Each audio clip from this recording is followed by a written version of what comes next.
Mother-in-law ruined my wedding. By spiking my drink, then tried to buy my forgiveness with $5K, now we're left to navigate the fallout.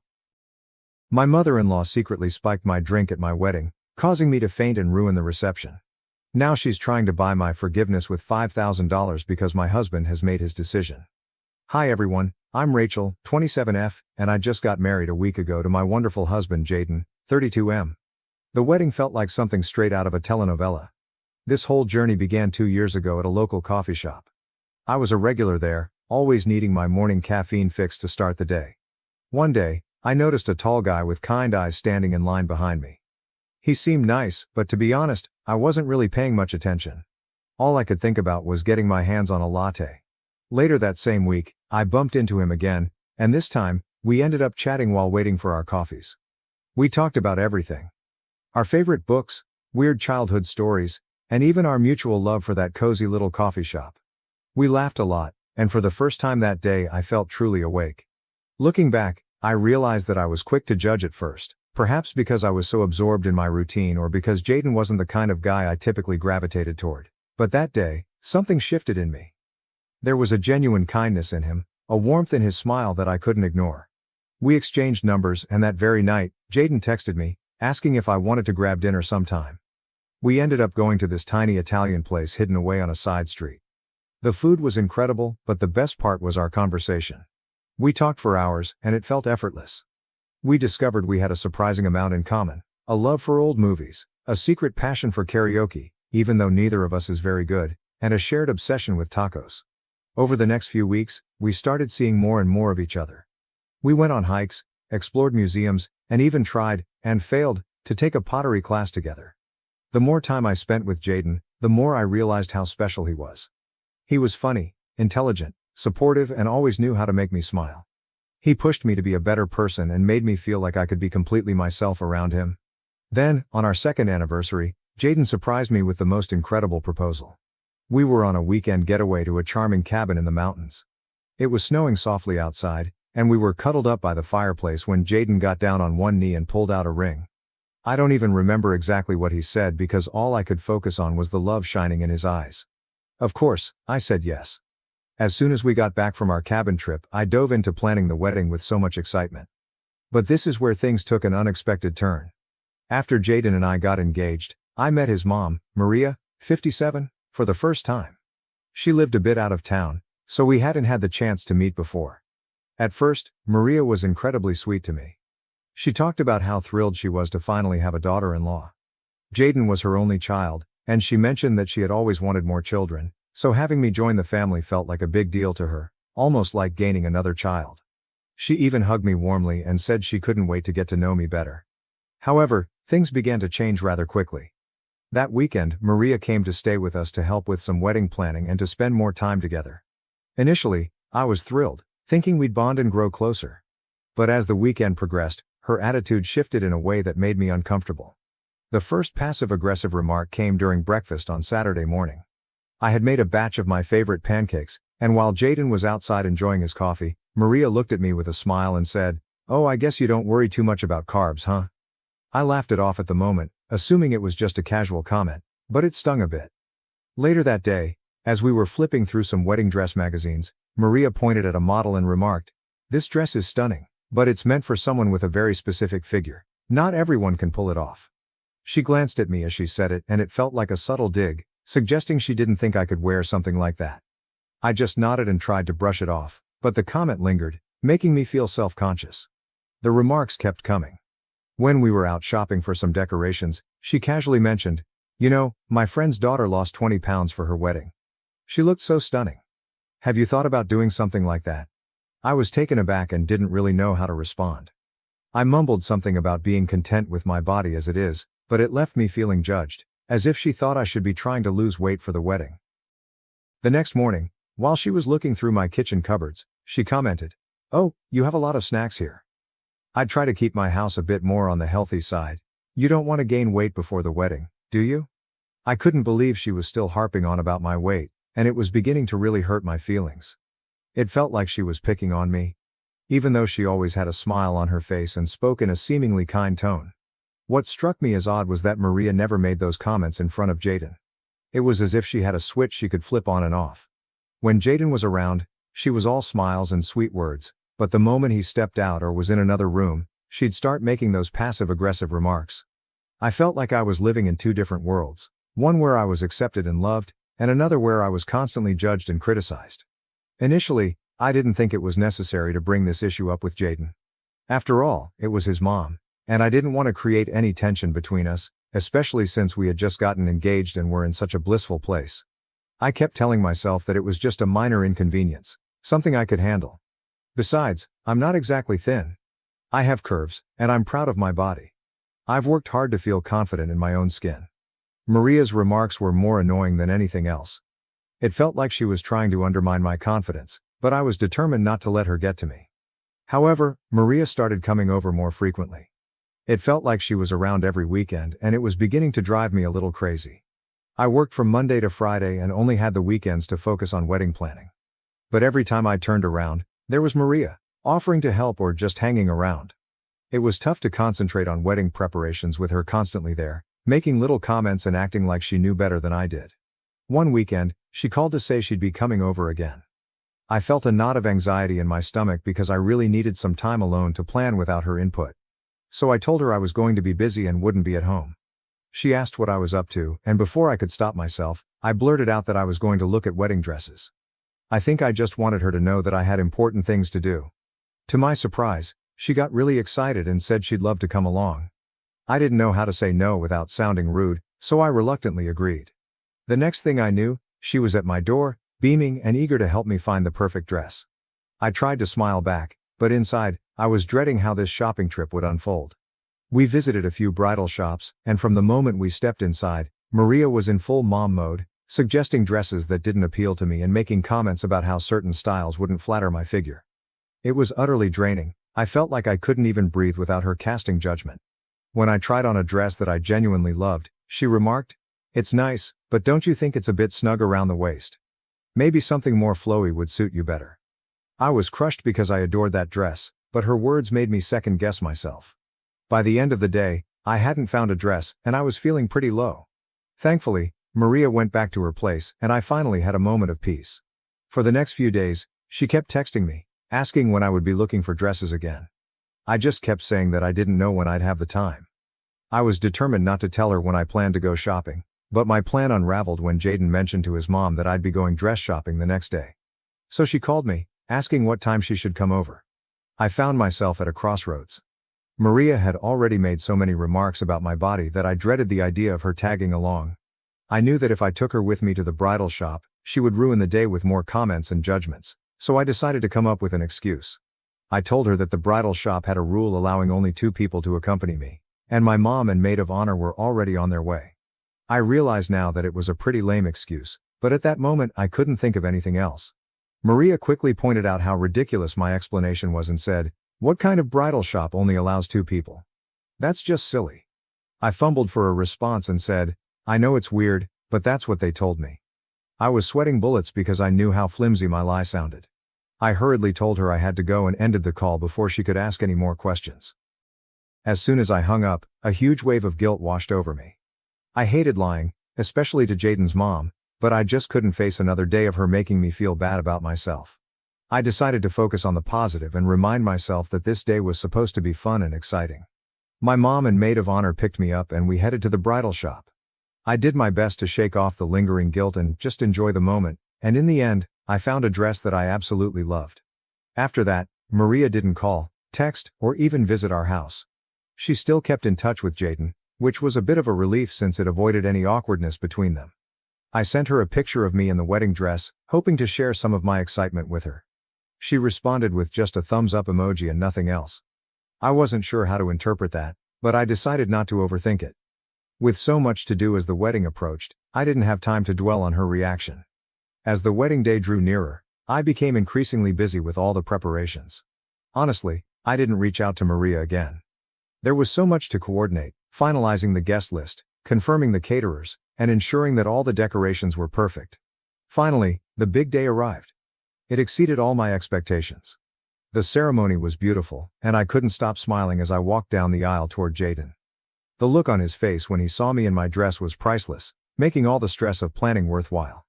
We said our vows, exchanged rings, and just like that, we were married. The reception started off perfectly. The venue was gorgeous, the weather was ideal, the food was delicious, and everyone seemed to be having a great time. I loved our first dance. Jaden and I had taken a few dance lessons and we managed not to step on each other's toes. It felt like a fairy tale, and I was on cloud nine. Everything was going smoothly until I decided to get a drink. I walked over to the bar for something refreshing, and there was Maria, standing right there. She turned to me with a big smile and said, "You look like you're having a wonderful time. Let me get you a drink, just relax and enjoy yourself." I was a bit taken aback by her sudden enthusiasm but thought maybe she was trying to make up for all the awkwardness. She handed me a Shirley Temple, and I thanked her and took a sip. A few minutes later, I started feeling drowsy, but I assumed it was just because I was tired. Then, I fainted on the floor and lost consciousness. Everything went black, and the next thing I knew, Jaden was panicking and calling for an ambulance. I could hear the worry in his voice as he tried to keep me awake. People were gathering around, but it was all a blur. When the EMTs arrived, they quickly brought me back to consciousness and began asking questions about what I had eaten and drunk that day. I told them everything, including the meal I had at the reception and the Shirley Temple that Maria had given me. They expressed concern and asked if there was anything unusual or if I had taken any medication. That's when Maria, looking a bit guilty, stepped forward and admitted that the drink she gave me had alcohol in it. She explained that she didn't think it would be a big deal and thought it would help me relax. I was stunned. Why would she add alcohol to my drink without telling me? The situation became even more complicated when my maid of honor, Emily, spoke up. She informed the EMTs that I had taken some anxiety medication just minutes before walking down the aisle. I had been so anxious about everything going off without a hitch that I took a small dose to calm my nerves. It turned out that the combination of the medication and the alcohol in the drink was what caused me to collapse. There must have been some kind of chemical reaction that knocked me out. The EMTs explained that mixing alcohol with certain medications can be very dangerous and that I was fortunate the outcome wasn't more severe. After the EMTs left, Jaden turned to Maria and demanded that she leave. His voice was shaking with anger, and Maria looked completely shocked. She tried to explain, insisting she hadn't meant any harm and that it was all just a misunderstanding, but Jaden wasn't having any of it. He shouted at her to leave the reception immediately. I had never seen him so furious, and it broke my heart to witness his anger towards his mom on what was supposed to be a joyful day. With all the chaos, I wasn't feeling well, and the mood at the reception took a nosedive. Guests started to feel uncomfortable, and the joyous atmosphere we had worked so hard to create just vanished. People began leaving one by one, and before we knew it, the reception ended early. It was devastating to see everyone leave so soon, and I felt like the day I had been dreaming of for so long had been ruined. Jaden and I went back to our hotel room, and I was left trying to process everything that had happened. I felt numb, exhausted, and overwhelmed with sadness. This day was supposed to be one of the happiest of my life, but instead, it had turned into a nightmare because of a careless prank. I couldn't believe that Maria's actions had destroyed our special day. Maria kept texting and calling both me and Jaden, but neither of us responded. We needed some time to process everything and figure out our next steps. I could see that Jaden was deeply troubled by the situation. He loved his mom, but he was also incredibly hurt and angry over what she had done. It was a difficult situation, and I had no idea how to fix it. When we finally returned home, I tried to put the whole incident behind me and focus on starting our new life together, but it wasn't easy. Every time I thought about our wedding day, I felt a pang of sorrow. I kept replaying the events in my mind, wondering how things could have turned out differently if Maria hadn't pulled that prank. It felt like a dark cloud hanging over what should have been a beautiful memory. Thankfully, we soon left for our honeymoon, and it was such a relief to escape all the drama and stress. Jaden and I had an amazing time exploring new places and creating beautiful memories together. It was the perfect getaway, and for those 2 weeks, I felt like everything was back to normal. We laughed, relaxed, and enjoyed each other's company without a care in the world. When we returned home, reality hit us hard. The moment we pulled into the driveway, there was Maria, standing at the door. My heart sank, and a wave of anxiety washed over me. I had anticipated this confrontation, but I wasn't prepared for it to happen as soon as we got back. What made it worse was that she didn't offer an apology. Instead, she kept insisting that it wasn't her fault and that it was all just a prank. She tried to justify her actions, saying things like, "I didn't think it would hurt you. And I just wanted to lighten the mood." It was infuriating to watch her refuse to take responsibility for what she had done. I couldn't believe she was trying to downplay the whole incident as if it were just a harmless joke. Jaden couldn't hold back any longer, he snapped and told her that enough was enough. He said she had crossed a line and needed to own up to her actions. He made it clear that the only way he would talk to her again was if she apologized to me. He told her that she had hurt me deeply, and it was not acceptable. Maria tried to interrupt, but Jaden didn't let her. He went on to say that from now on, they would only be seeing each other during holidays. No more random weekend visits, no unnecessary calls. He told her it would be like they were distant relatives who only met on special occasions. Maria was shocked and started to cry, but Jaden remained firm. I could see how painful it was for him to have to set such boundaries with his own mother, but he was determined to support me and ensure I felt safe and respected. Yesterday, while I was at work, I got a call from Maria. It caught me off guard because we hadn't spoken in a while, and I wasn't expecting her to reach out, especially during work hours. She told me she was outside my office and wanted to meet. I was surprised and didn't want her coming inside and causing any unnecessary drama, so I agreed to meet her outside to avoid a scene. We sat down at a small cafe across the street, and I could tell she was really upset. As soon as we began talking, she broke down in tears. It was awkward because people around us started to stare. She told me she couldn't believe what Jaden was doing. He wasn't answering her calls or responding to her messages. She was distraught and begged me to talk to him on her behalf, saying she just wanted things to go back to the way they were before.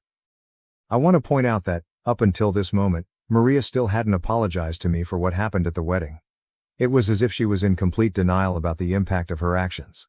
I told her that instead of coming to my office and causing a scene, she should be thinking about how her actions had affected both me and Jaden. I explained that she had ruined my wedding day, and it wasn't fair to expect me to just brush that aside and talk to Jaden for her. She tried to defend herself, saying she didn't mean any harm and was sorry I reacted the way I did. It was as though she couldn't see past her own perspective and understand that her actions had real consequences. She kept insisting that if she had known what would happen, she never would have done it. As she continued to cry, I noticed people in the cafe beginning to glance over with concern. The whole situation made me incredibly uncomfortable, and I just wanted to leave. I told her that I would see what I could do, but I didn't make any promises. Up until now, I still haven't talked to Jaden about it because I'm not sure if I'm ready to forgive Maria. After all, she only apologized after I prompted her to do so. My mom thinks I should just let it go and forgive my mother-in-law, but I'm not entirely sure. What do you all think? I'd really appreciate your advice. Update 1. Hi everyone, thank you so much for your comments and suggestions. It really means a lot to have a space where I can share my story and receive support. Maria's constant texts and calls were starting to wear me down. So I decided it was time to have another conversation with Jaden and figure out how we could move forward.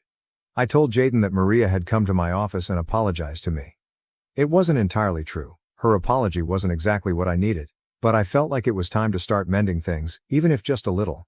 I told him that I had forgiven her, which was mostly true, because I wanted to move past this mess and focus on our future. Jaden looked at me with concern and asked if I was really sure. I assured him that I was ready to move on, but we needed to set some boundaries with his mom to avoid any more drama. He seemed relieved that I was willing to forgive her, but he also recognized that this wasn't just about me, it was about us as a couple and our need for peace and stability. After our talk, Jaden texted Maria, letting her know that he was glad she had apologized to me and that we were ready to try and move forward. However, he also made it clear that the boundaries we set before still stood: no more dropping by unannounced, no more constant calls, and no more overstepping her limits. He told her that we needed some space to focus on our own lives. Maria responded almost right away, saying that she was sorry for everything and that she just wanted to be a part of our lives. She promised to respect our boundaries and give us the space we needed. I still have mixed feelings about the whole situation. On one hand, I'm glad that Maria seems to be taking our boundaries seriously, but on the other, I still feel a bit uneasy because I know that one slip-up could bring all the drama back. I'm trying to focus on the positive and remind myself that we are making progress, even if it's slow. Some of you have asked about my anxiety, and I want to thank you for your concern. I don't feel comfortable going into too much detail, but I do want to clarify that my anxiety wasn't about Jaden or our relationship. I knew he was the one for me from the moment things got serious between us. The anxiety was more related to the wedding day itself and the immense pressure that comes with planning such a big event. We had over 200 guests attending, and I was determined for everything to be perfect. I worried endlessly about all the little things that could go wrong, like the food not turning out well, the music not being enjoyable, or the decorations not living up to my expectations. The thought of any detail going awry made me incredibly anxious. I wanted our guests to have an amazing time and to remember our wedding as a beautiful and joyous celebration. Update 2. Hi everyone, something unexpected happened, and I'm still trying to figure out how to feel about it. Things were going smoothly until last weekend when Jaden received a call from Maria inviting both of us to dinner at her place. She mentioned that it was important for us to have this dinner to start getting things back to normal after everything that had happened. Jaden told me about the invitation and asked what I thought. I told him it would be okay and that we should go. Maybe this was her way of trying to make amends. When we got to Maria's house, she greeted us with a warm smile. But after dinner, Maria did something that completely took me by surprise. She got up, left the room, and came back with a check for $5,000. She handed it to me, saying she was truly sorry for ruining our wedding day and that, while she couldn't change the past, she wanted to give me this money as a way to make up for it. I was completely taken aback and immediately felt uncomfortable. It was such an unexpected gesture and I didn't know how to respond. I refused the money right away, telling her that I didn't need it and that we should just let bygones be bygones. Jaden agreed and told her that she didn't have to give us any money, but Maria was persistent. She wouldn't take the check back and ended up slipping it into my coat pocket. I was so shocked and didn't know how to handle it. She seemed almost desperate for us to accept it, which only made the situation more awkward. After that, we left her house and headed back home. On the way, Jaden and I talked about what had happened and we were both confused. Why would Maria give us such a large amount of money? It felt strange, and I couldn't help but wonder what her true intentions were. Was she genuinely sorry, or was this her way of trying to buy our forgiveness? I'm not sure and it's left me feeling really unsettled. Jaden and I discussed it again, and we're still not certain about what to do. He's just as confused as I am, and we both want to approach this situation in a way that's fair and respectful. We don't want to hurt Maria's feelings or dismiss her attempts to make amends, but at the same time, we don't want to feel like we're being bought off. If anyone has any advice or has gone through something similar, I'd really appreciate hearing your thoughts. Update 3. It's been 2 weeks since my last update and honestly, not much has changed. We still have the check that Maria gave us, but we haven't cashed it. It's just sitting in our drawer, almost like a reminder of everything that's happened. I'm not really sure what we'll end up doing with it, but for now, it's just there. As for our relationship with Maria, things are pretty much the same. We're all in this holding pattern where we're trying to be civil and respectful without revisiting the past too much. She's been respecting our boundaries, which has been a huge relief. She doesn't show up unannounced anymore, and the constant barrage of texts and calls has stopped. It feels like she's genuinely trying to do better, and that gives me some hope for the future. Jaden and Maria still talk on the phone regularly, and their conversations seem to be positive. I'm relieved that their relationship hasn't suffered too much from everything that happened. I also talk to Maria sometimes. Our conversations are polite and a bit formal, but both of us are making an effort to keep things friendly. I think this will be my last update for a while. I don't expect much to change anytime soon, and I'm hopeful that things will continue to improve little by little. I want to focus on the positive and keep moving forward, and I believe that's the best approach for now. If anything major happens, I might pop back in with an update, but for now, I'm going to take a step back and concentrate on living my life. Thank you again for all your support, and I hope you all have a wonderful day. My husband is cheating on me with my best friend, betraying both our marriage and my trust in the most painful way. I'm honestly not sure where to start, so I guess I'll just start. My husband and I have been dating since I was 19 and he was 22. We've been married for 6 years now. We have 2 kids and I'm 6 months pregnant with our third. 2 years ago I found out my dad has stage 3 colon cancer. My dad is my only parent as my mom passed away when I was 12. He's my favorite human and life without him doesn't seem as colorful. His laugh is contagious and he gives these big bear hugs that seem to make all of your broken pieces feel like they're perfectly in place again. Whenever I've had a hard day he doesn't poke and prod and just lets me vent and listens. About 5 months ago we discovered the treatments aren't working for him and in direct quote from the doctor he said months not years. Since then he's gotten progressively worse and now is losing memory. He looked at the dog he got for me on my 21st birthday and said, "Wow, that's a nice dog. Where'd you get it?"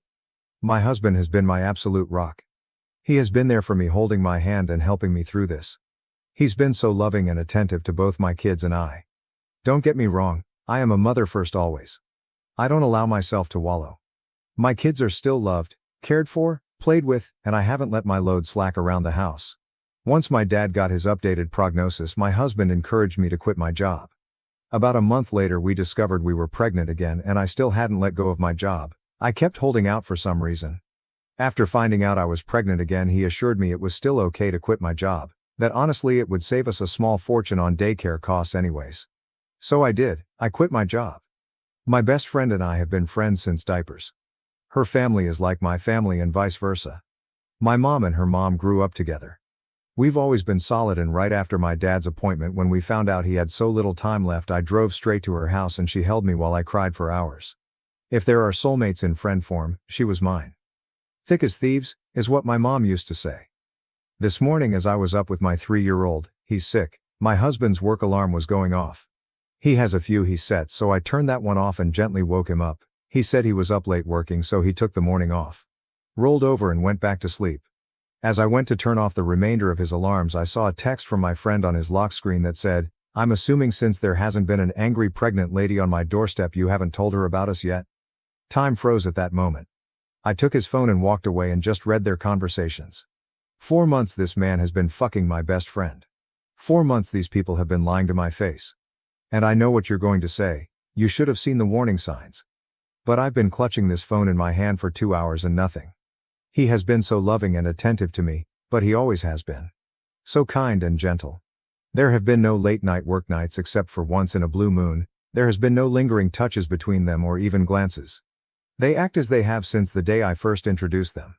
How sick is it that she calls him her brother but she screws him? I know so many people get a moment of clarity in situations like this, but I have none. Aside from being sad about my dad, I haven't changed. I'm still a loving wife and mother. I still doted on him and my children. I talk to him about how he is doing and how his day is every freaking day. I haven't allowed the ground to swallow me whole. I know what I have to do now, but I just don't want to. I'm about to lose my family and my support system in one blow. I'll confront him tomorrow. Today I just need this last 24 hours of peace. As for her, I won't give her the satisfaction of a response. I don't care why she did it. She did it and it's done. I was always the friend who cleaned up her messes. After today I will cut her out of my life like she never mattered at all. This has to be the hardest storm I'll ever weather, but damn it, I know it'll sail through it. If not for me, for my children. Update 1. A small update about everything going on since my kids are now in bed for the night. I spent the morning gathering everything I could and making a checklist. I sat in my office for the better part of the morning telling my husband that I was preparing things for my dad. Not a total lie. I did have to get him sorted with hospice today. My boss would be happy to have me back, however my lawyer said pump the brakes on that idea for the time being. However, my old boss did tell me that whenever I'm ready, the door is open and to just give her a call. He does not have access to my inheritance from my father, nor my mother. My lawyer assured me that. I didn't mention her in the post, but my mother-in-law is an absolute angel. I love and adore her so much, and she's always been a shoulder to lean on. After he had gone to work for the afternoon, I asked my now ex-best friend's mom and my mother-in-law to meet me at my dad's house. My kids were outside playing with my now ex-BFF's older brother. I just handed them the screenshots, saving them from the unsavory pictures and sex tape, though I did tell them it existed. To say they were furious was an understatement, and they are on my side completely. Angie, my now ex-BFF's mom, is ready to cut contact with her daughter completely. She kept repeating how sorry she was. We hugged and cried together. My mother-in-law told me she couldn't believe she raised a spineless, terrible human. That no matter what happens I will always have her, and as far as she's concerned she doesn't have a son, only a daughter. After an in-person meeting with my lawyer we went over finances, logistics, and everything you could think of. She has all of the proof and she's out for blood. With this post now on TikTok I don't want him to find out by an app, because one look at the story and he'd know it was about him. With permission from my lawyer. My ex-BFF, her mom and dad, my soon-to-be ex and his parents will be having a get-together tomorrow. By the time they're sitting down and showing them everything and that I know. My dad, my kids and my ex-BFF's brother, he's coming to help me juggle the kids, and my dad, being big and pregnant doesn't help with mobility, will be at my dad's cabin a few hours away enjoying time and space.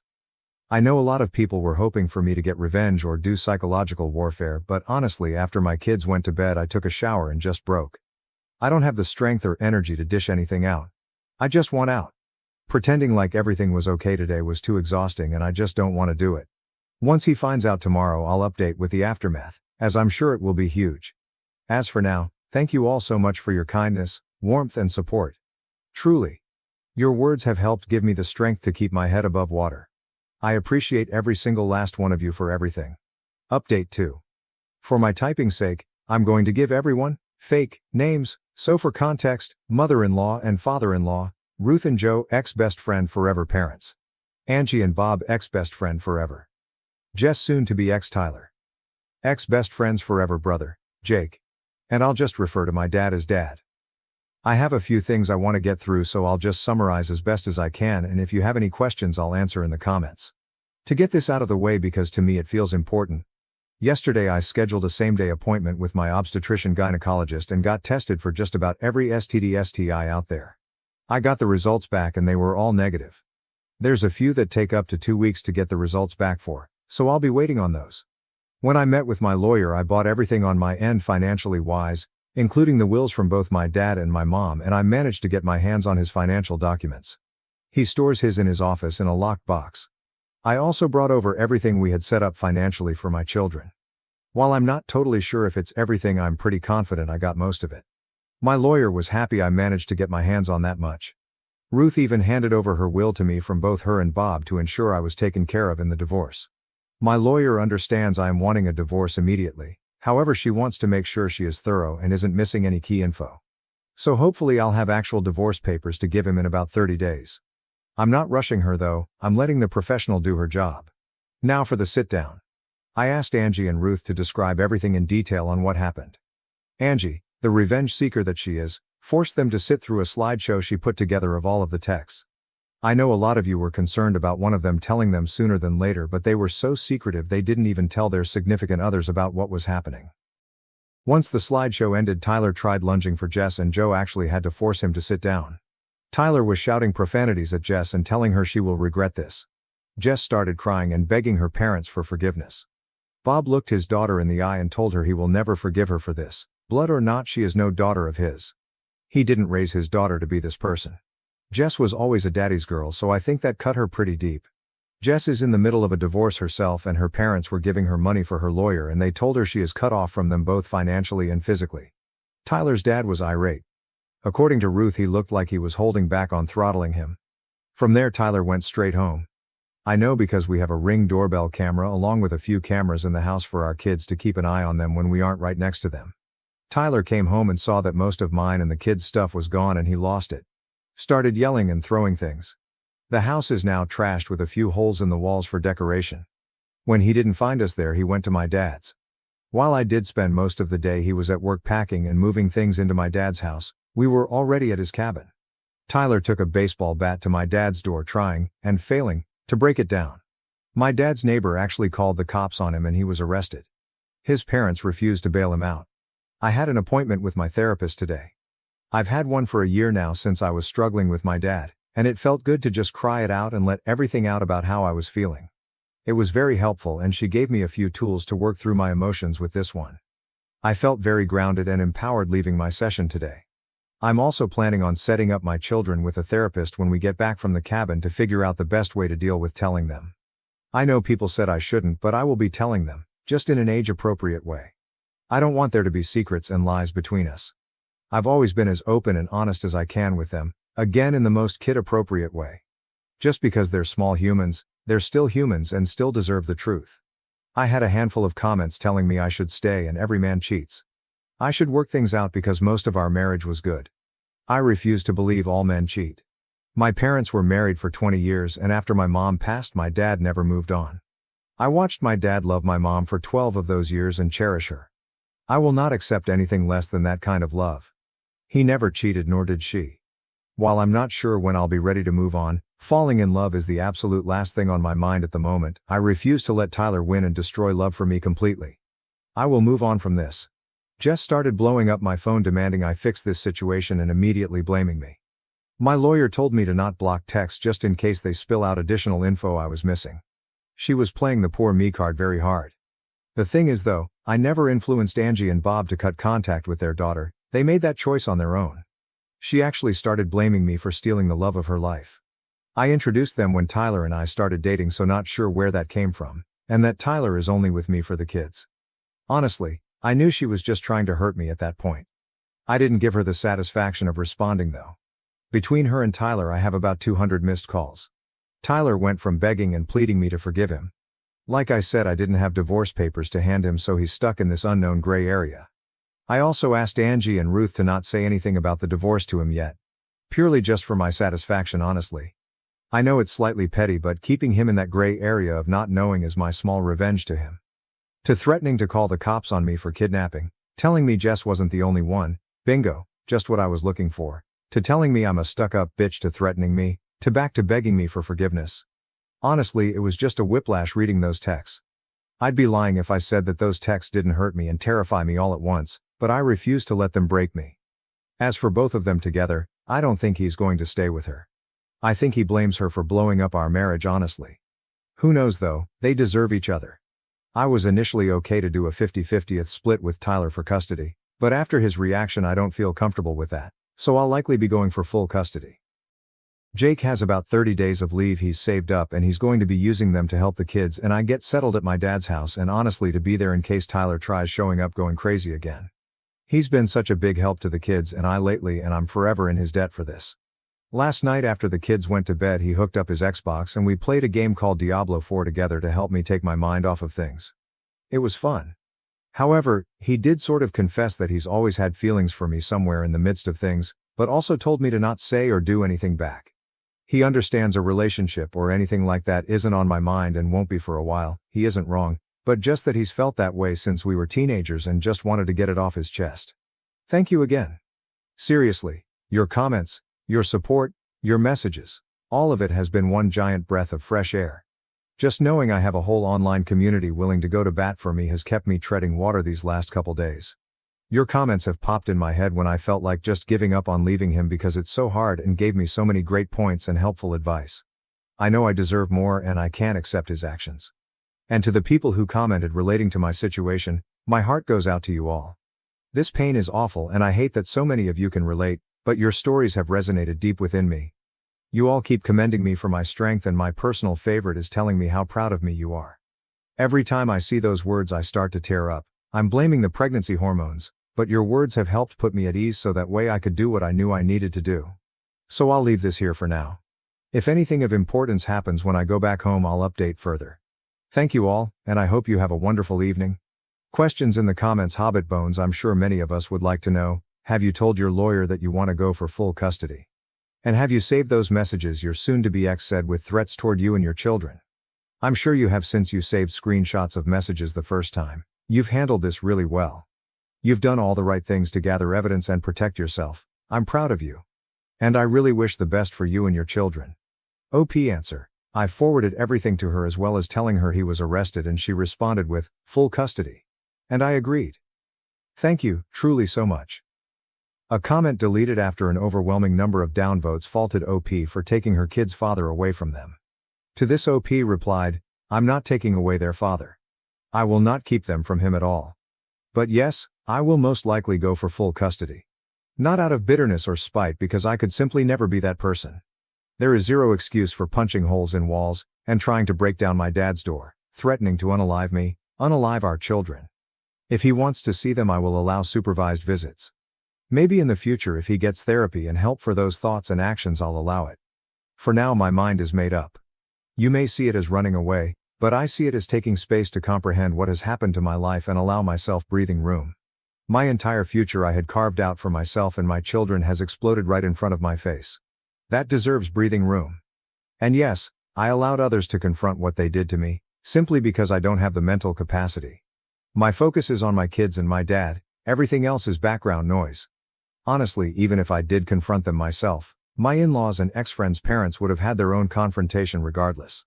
I am fully aware I will have to face the music one day. However, today is not that day, and I plan on enjoying that for the time being. People doubted if OP's story was true, as the break between updates was quite short, with comments like, all this in 1 day and a half. To which OP replied, my doctor's appointment took an hour at max, most OBs do same-day appointments for urgent reasons. I just moved clothing, some toys and any of my important things to my dad's, which is 15 minutes away from my home, with help from quite a few people. To be honest, it wasn't even a lot of stuff to move anyways. It all fit in the bed of my father-in-law's pickup. I was lucky that a lawyer had a same-day opening spot and gathered documents that are all stored in one spot because I keep them organized. I already have weekly virtual therapy sessions which just so happened to be today, which was an hour. All I did was give my in-laws and ex-BFF's parents the screenshots and saw them for about 2 hours before I headed home. Which I usually spend time with my dad in the evenings, so he was fully aware of where I was, but I asked him to stay home and start dinner instead of coming and drive to a cabin. I found out yesterday around 6-7 a.m. Do people not understand how little actually happened? Jess, I was hoping it wasn't you when I saw this on TikTok, but obviously it is you, Kirsten. I told you to break up with him. I told you Tobias was in love with me. You refused to listen. I told you my husband left me because he was cheating, but it was because Toby told me we could run away together and we could be together. You ruined everything and now he won't speak to me. You need to clean your mess up instead of posting on socials being a pathetic POS. You're unbelievable. Did you think I wouldn't see this and find out? I hope you miscarry. Technical_pumpkin_65s, also somebody in OP's life, reply to Jess? Are you serious, Jade? Apparently Jess's real name. Coming here and playing the victim, you disgusting fake human being. Not only that, but you expose yourself by telling the real names. Now everyone will know it's you and your entourage. You are so jealous and have a huge obsession with Kirsten that you ruined your own life after all the mess you created. It's obvious Toby never loved you but just wanted to use you for his pleasure. There is nothing more easier to manipulate than a jealous freak who has an obsession with him. If he really wanted to run away with you, he would have done it a long time ago, but he lied to your face with the one big excuse ever: I stay for the kids. Ha ha ha, you are the clown. Well, **** here, not victim. That's why even your own parents cut you out from their lives too. You are such a shame as a woman, but also as a human being. You pretend to befriend and betray not only her but your family and your own husband. Can't wait to hear what will happen to you when more people will know around you. You will finally receive the treatment you deserve, especially after wishing her to lose her baby. Karma will do his job now. OP's reply to Jess: you told me to break up with him when I was 19 and you were engaged to another man. You never said why. You never said anything about him, because if you did I never would have been married and you would have been cut out sooner. Also, no, I put fake names in the post to protect your identities, but if you want to blast yourself to the public, that's your choice, not mine. Update 3. Hi everyone. I know a lot of people are still asking for an update. Not much has happened, but here are the things that have happened. Tyler discovered the post and asked me if I was seeking a divorce. I said I was. He apologized for losing his cool. Asked if there was any hope for reconciliation. I said no. We did have a conversation about the kids, and he'll be allowed to see them with supervision, to which he agreed to. I had another meeting with my lawyer. Nothing of major importance happened. Nothing, and I mean absolutely nothing, has happened with Jake. He didn't take back his confession, but as I said, it's on the back burner for a long while. My kids' health and well-being take priority over all else. My dad's health is on a steady decline. He's now in the hospital with no release date in the immediate future. Please send over thoughts and well wishes his way. My kids are adjusting well. We have a therapy appointment for them scheduled next week to help them. My oldest has more questions than the rest, but I'm trying to save any big conversations for the therapy appointment, so I know I'm conveying the answers in a meaningful and the least harmful way. Also, my oldest made tryouts for the traveling soccer league. Yay. Oh, and the baby is doing great. Things have calmed down a lot. Truly. I feel like I have a better grip on things. I've been putting most of my focus on my dad and kids to keep myself busy. Thanks you friends for the love, support, and for checking in. New update. Hey everyone. I'm still getting daily messages and comments for an update, so here is what could possibly be my final one. My dad passed away about a week after my last update. I knew it was coming, but it still feels like a gut punch. Thank you to everyone who kept him in your thoughts. Truly. My marriage has officially ended. Once Tyler, I believe that's the fake name I assigned to him, please don't call me out if it's not, it's been a while, discovered just how serious I was about leaving him, he became compliant and was willing to give me everything I asked for in the divorce. So my lawyer opted for a dissolution versus divorce. The process is a lot quicker and goes smoothly. As of right now, I have full custody while he works out his anger management and whatnot with therapy. I'm not sure if I'll ever trust him again with the kids, but I'm also in therapy, as are my kids. I'm not making any decisions at all right now when it comes to that. He gets supervised visits at a facility where there is an army of staff and security and someone is there at all times. That's once a week, and he does get video calls twice a week. The kids are adjusting pretty well. There are days when I think it affects them more, but they've suffered some big losses, so it's to be expected. I did decide to give the baby my dad's first name though. It just felt right. But the baby is doing so very well and is thriving despite the amount of stress I've had going on. I'm managing as best as I can with everything going on. I miss my dad like crazy and I'm still trying to figure out how to exist in a world where he doesn't. The grief still is so very heavy. I'm still mourning my marriage as well. I don't regret leaving him, but it still hurts me deeply. However, I'm picking up the pieces and making my life whole without him. My mother-in-law, well, ex-mill now I guess. I don't know, it still feels weird. And Angie helped me out so much. They've really allowed me to lean on them in these moments. Whether it be taking the kids for a little while or cooking dinner for us when I don't have the energy. I truly am so lucky to have them. And finally, to what you all have been waiting to hear about, Jake. Jake is now back in California. He tried extending his leave but the military said no. It was truly wonderful having him there and helping me. In the first few days after my dad's passing, he picked up so much slack for me that I will truly never be able to repay him for it. He is so patient and kind. That being said, nothing has happened between us. Though he did hold me while I broke down after the kids went to bed quite a few times. But that's the extent of it. No kissing or anything like that. He does call me and text me multiple times a day. Right now I just don't have any room in my life for romance. I have so much grief and the weight of being a single mom has been heavy. He hasn't pushed me on it either. He let me know that he meant every word he said and that he's willing to just be my friend until I decide I want more, if I ever decide I want more with him. I wish I could be the girl that jumps in with both feet, but the betrayal from my ex is still fresh and I'm worried I would burn anything out before it started. So I asked for friends and time to process everything else in my life before I even consider processing a new relationship. He happily agreed. Oh, and Tyler and Jess are not a couple. Most of you were right, he left her high and dry. Though I don't wish misery on anyone, I'd be lying if I didn't say I get the smallest amount of satisfaction that her life went up in smoke. She's been blacklisted from her family. And I know a lot of you said it's weird that her parents did that, but if you guys knew just how deep my bond went with that family, it wouldn't seem weird at all. Angie is like my surrogate mom. She gave me the safe sex talk, the period talk, she listened to me cry about the boys who broke my heart, she held my hand while I delivered my kids. When she talks about me, she calls me her daughter. She knew my mom for practically her whole life. She held my mom's hand when she delivered me, and if anything had happened to both of my parents, she's who I would have gone to live with. My parents had that in their will. So with all of that being said, please just be kind to me in the comments. I put this off for a few days because of how hostile some people were and the prospect of being called a liar doesn't sound too appealing at the moment. Again, I can't thank you for the amount of light and love I've received from you. I promise I read every comment and message, I just haven't had the capacity to respond. You have really helped brighten my days with all of your words of encouragement. I appreciate you all. I am so lucky to have an army of internet friends, you guys are the best. My delusional stepdad ruins my $900 prom dress out of spite. Now we're taking him to court for the damage, and the drama unfolds. My delusional stepdad deliberately destroyed my $900 prom dress because I refused to give his golden child son money for his prom outfit. He got what was coming to him. I've never posted here before, but I really need advice because I'm so upset and have no idea what to do. I'm only 17 and not sure if there's any legal action I can take. For some context, I live with my biological mom and her husband since my parents separated and were never married. I originally lived with my dad from the age of 2. He won custody in the custody battle, but he later lost custody after a severe work accident left him paralyzed, making it impossible for him to take care of me. I still see him every weekend and spend the entire summer with him. When I was 10, I moved in with my mom, her husband, and their 2 sons, one stepbrother and one half-brother.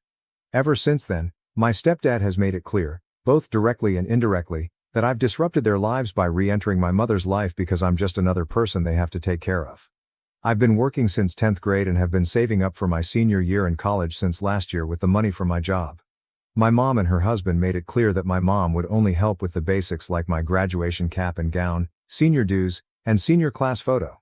Everything else, like prom, I'd have to pay for myself.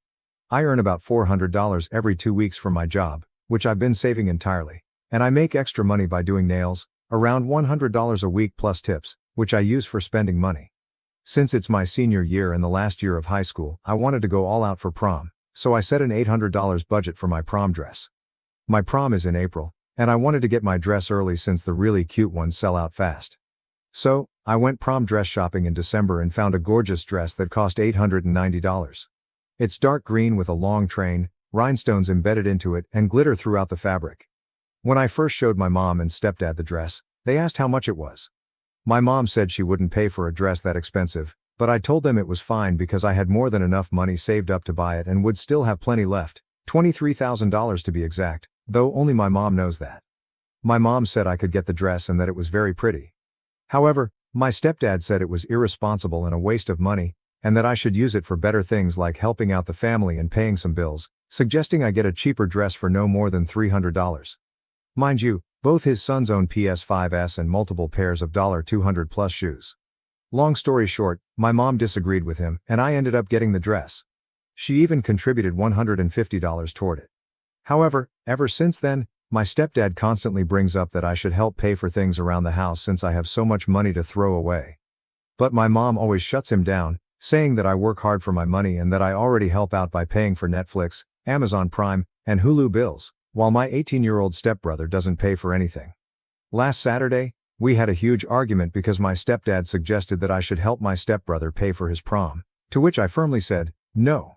He later called me selfish and said it wasn't fair that I get an expensive outfit while his son doesn't. I guess I responded with some snark, saying, that's not my child or my problem. He then tried to complain to my mom, who sided with me, saying that if anything, he should pay for his own son's prom. Well, today, I woke up from a nap and noticed my prom dress was missing from my closet. It was right at the front, so I immediately noticed it was gone. I asked my stepdad if he'd seen it since my mom was at work, and he told me with a condescending smile that he was washing it. I immediately ran downstairs and saw my dress being washed on the heavy-duty cycle. I canceled it right away, but the damage was done. Most of the rhinestones had fallen off, the glitter had washed out, and the entire dress was mangled. I took one look at it, then threw it in a trash bag and left for my friend's house, taking the dress with me. I texted my mom and sent her pictures, but I'm currently at my friend's house, lying on her bed. Her parents hung the dress outside to air dry so that my stepdad can't blame them if it was dried in the dryer. I know he did this to spite me because he never washes clothes, cooks, or does anything around the house since he considers himself the man of the house, so there was no reason for him to be washing my dress, even if it needed washing. Is there anything I can do? I realize neither of them can replace it, considering their difficult financial situation. I'll keep you all posted when mom gets home. So far my stepdad has called twice, but I haven't picked up, and my mom's at work and unable to take calls. Edit. I'm not sure how to add updates, so I'll just include an edit. My mom and I just spoke on the phone, and she's furious and on her way home.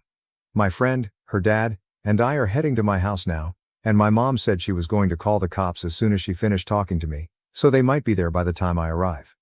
We've taken pictures, and my uncle, who is my mom's brother, will be over by 8 because I contacted him while he was at work. I've been considering your suggestions about withdrawing my money from my account, and I discussed it with my dad, who told me I could stay with him. Edit/update 2.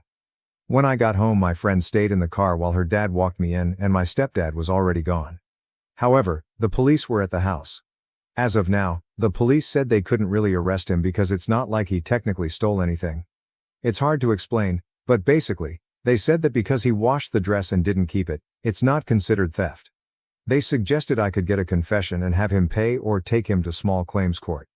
Also, the dress is non-refundable if damaged, so I can't return it or anything. While explaining everything to my mom, I got flustered and started crying. And she hugged me as I cried and told me that he's going to pay for this. This financial issue has been an ongoing argument, and I think he just pushed her too far this time because she's really angry. I also talked to my uncle, and he's off work and on his way over. Apparently, my uncle and stepdad have a rocky history since my stepdad has mouthed off to him in the past. When I explained what happened, my uncle reassured me that everything would be okay, and if needed, he would buy back the dress before it sells out, so I'll still have it for prom. He does expect my stepdad to pay me back one way or another, so it looks like I'll probably end up with my dress for free. Maybe that's a small victory. I'll likely update more later tonight, but things seem to be heading in the right direction. Edit. To clear up any confusion, I pay for the streaming service bills because I really want to watch the shows on those platforms, and my mom works hard but doesn't earn enough to afford those services on top of everything else. So I offered to pay for them so we could have them. She's not the kind of mother who would pick her husband over me, and she always defends me. My stepdad has never pulled a stunt like this before. He just tries to convince her to control my money and savings, but she's never touched my savings. I feel like that's why they always clash, because he has this mindset that, we have all these financial troubles, and your daughter could solve them with her savings, and you have access to them. My uncle came over, and he and my mom had a bit of an argument because he blamed her for enabling my stepdad's behavior by not leaving him, which he thinks is why my stepdad felt comfortable doing what he did. She argued back, saying she's always defended me against him and has never taken any of my money. Which is true. We all talked about it for a while, and she revealed that they actually had an argument last night about paying off a car payment. She mentioned how all these bills are wearing her down, and he responded by saying it wouldn't be such a burden if she used my savings and didn't let me spend it on foolishness. She got angry and defensive because he keeps bringing it up. He also pointed out that the $900 I spent on my dress could have covered the car payment for the next 2 months. By the way, he only knows about my savings because he knows how much I get paid and that I've been saving all of it, so we think that's what triggered him to throw my dress in the washer. My mom and stepdad have been texting back and forth, and he admitted that he washed the dress to teach me a lesson about not spending so much money on something that can be ruined so easily. But he deliberately set the washer to heavy duty, so it's clear he intended to destroy it. My uncle has offered to replace the dress, so I don't need to worry about not having my special dress. We called the boutique and explained everything, and they said they could order another dress, though it won't arrive until February 23rd, which is fine. My mom sent my stepdad a long, threatening message basically calling him out. She's really heated right now, so I'm going to try to ask for a screenshot later. She and my dad also talked and decided it would be best if I got my own bank account so that my stepdad can't use the excuse that she has access to my account, which is also great. My mom and I had a discussion about what's going to happen next, and she said she's not sure yet because it's all a bit overwhelming for her. She's seriously considering leaving him, but I guess she doesn't want to talk about that just yet. My stepdad is currently staying at a friend's house. I'll keep updating, and I might have another one tomorrow. My friend's parents are going to keep the dress at their house, and I'll pick it up tomorrow to have as proof. My uncle has wired me $1,000 for my prom dress, and I'm planning to use the money to replace the dress and buy new shoes.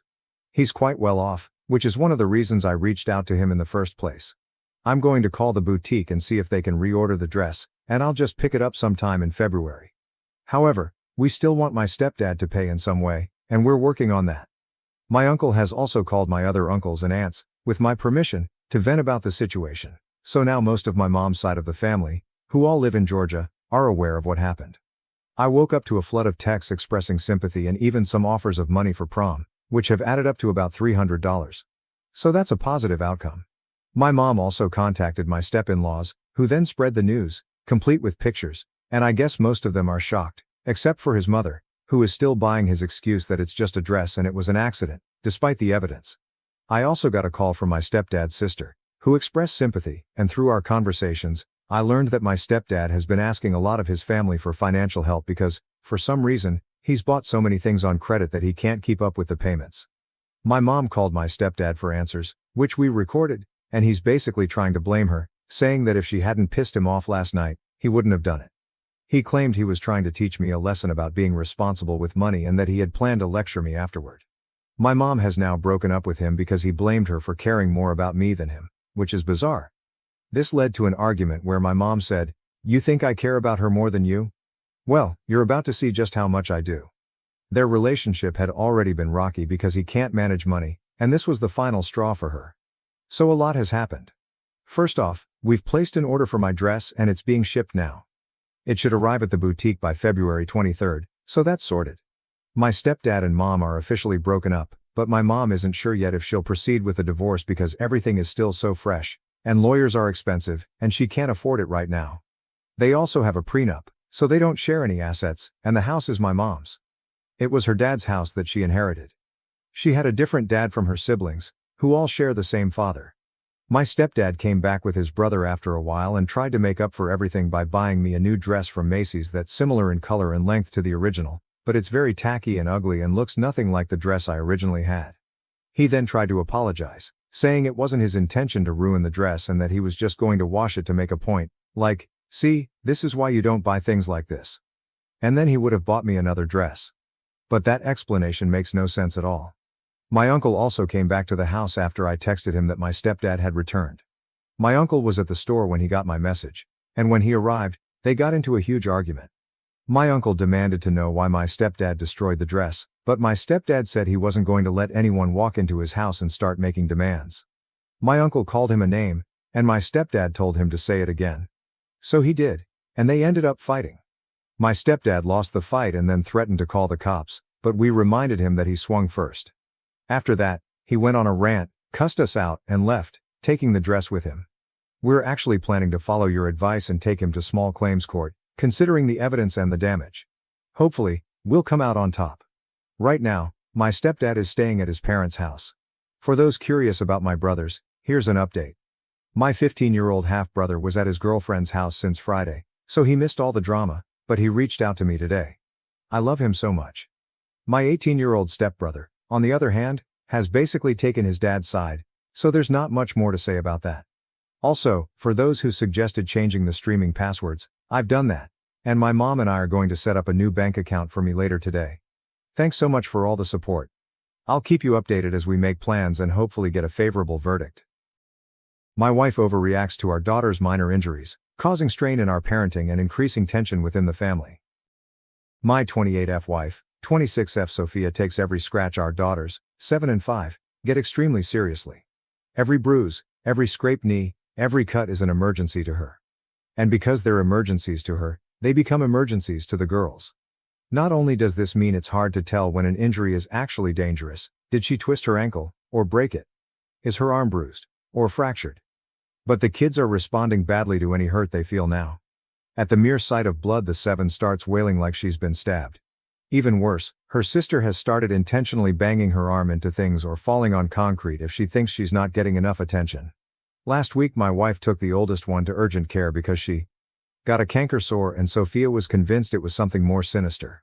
While she was gone, I had the younger one, who was upset that Sophia had spent so long on her sister and had now taken her to the doctor to get special attention.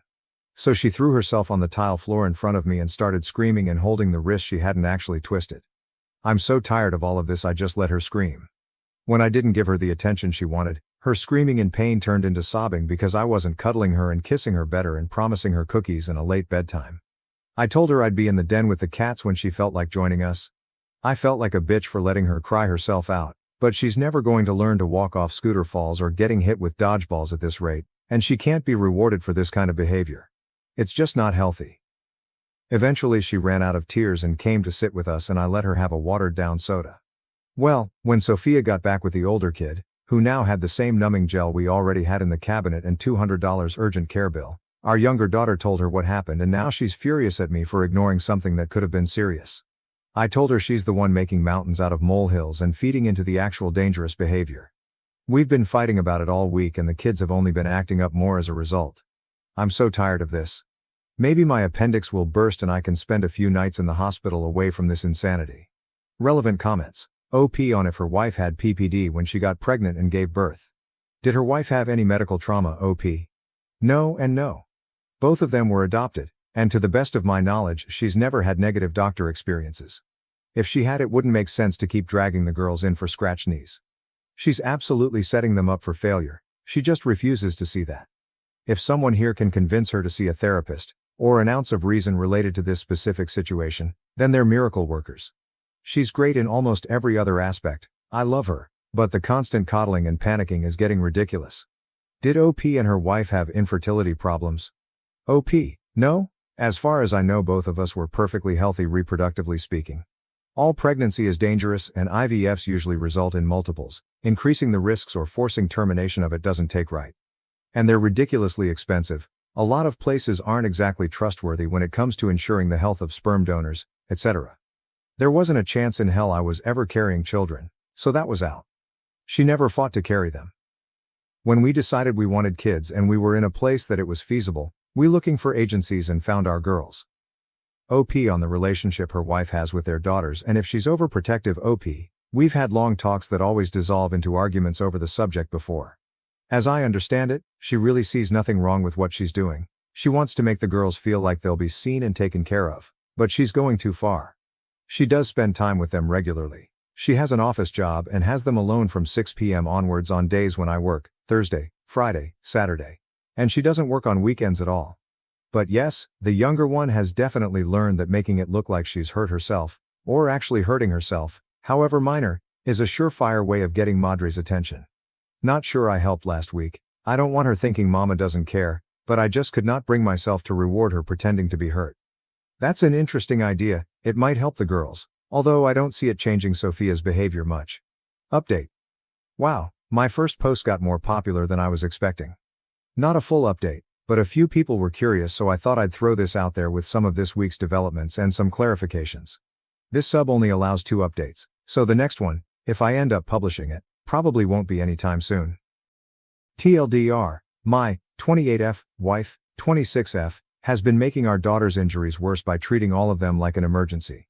This has led to the older one, 7, to genuinely believe that every injury could be fatal, and the younger one, 5, to realize that if she's hurt she gets special things like cookies, candy, extended bedtimes, movies, etc. And is the main source of conflict in our marriage. Clarifications. 1. This is not Munchausen by proxy. Y'all have got to lay off the Hulu docuseries and stop trying to diagnose strangers with serious and sinister medical issues based on one post written by their annoyed spouse. My wife does not hurt them.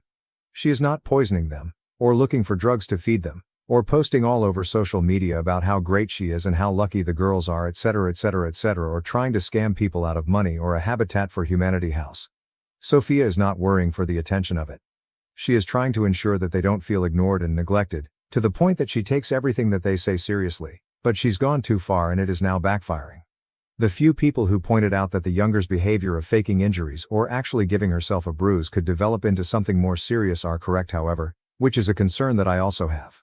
2. Attention. The girls get attention.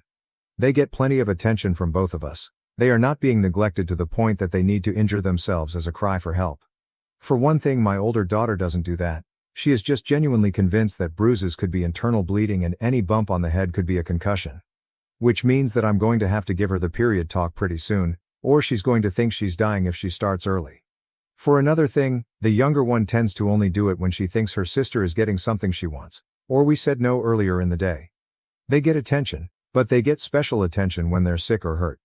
Someone in the comments last time, don't remember the name, suggested flipping it to discourage the younger girl's behavior, by essentially taking away fun things and forcing them to rest when they're sick or hurt.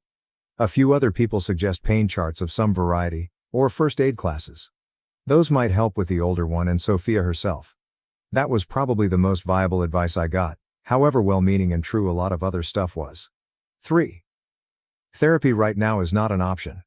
You can suggest it all you want, I can and have suggested all I want, but as of right now it will not be happening anytime soon. We had a bad experience with a highly regarded adoption specialist therapist a few years ago that resulted in our older daughter having more issues with her adoption than she did when we started, issues that we've had to figure out how to manage on our own because the 2 therapists we tried after that only compounded and exacerbated those new issues. My daughter would have been better off if she'd never been to therapy in the first place. As a result, my wife has lost almost all of her faith in mental health professionals. Quite frankly, I lost the majority of mine as well, and while I've made mention of it to Sophia, my bigger focus is on getting her to just change this one behavior. 4. Was my wife traumatized as a child by being medically neglected?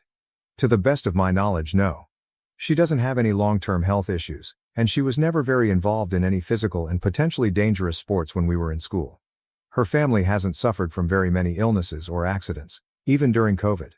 So while I've driven myself to an emergency dentist before and broken my wrist without even knowing it, the only time she's ever been in a hospital was to pick her dad up from a colonoscopy. At least before she started taking our daughters in for benign bumps, bruises, and cuts. 5. No, my wife does not have anything postpartum. The actual update.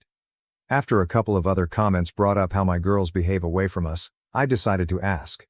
My wife works a normal 9-5, while I work 3/12s from 6 p.m. to a.m. on Thursday, Friday, and Saturday.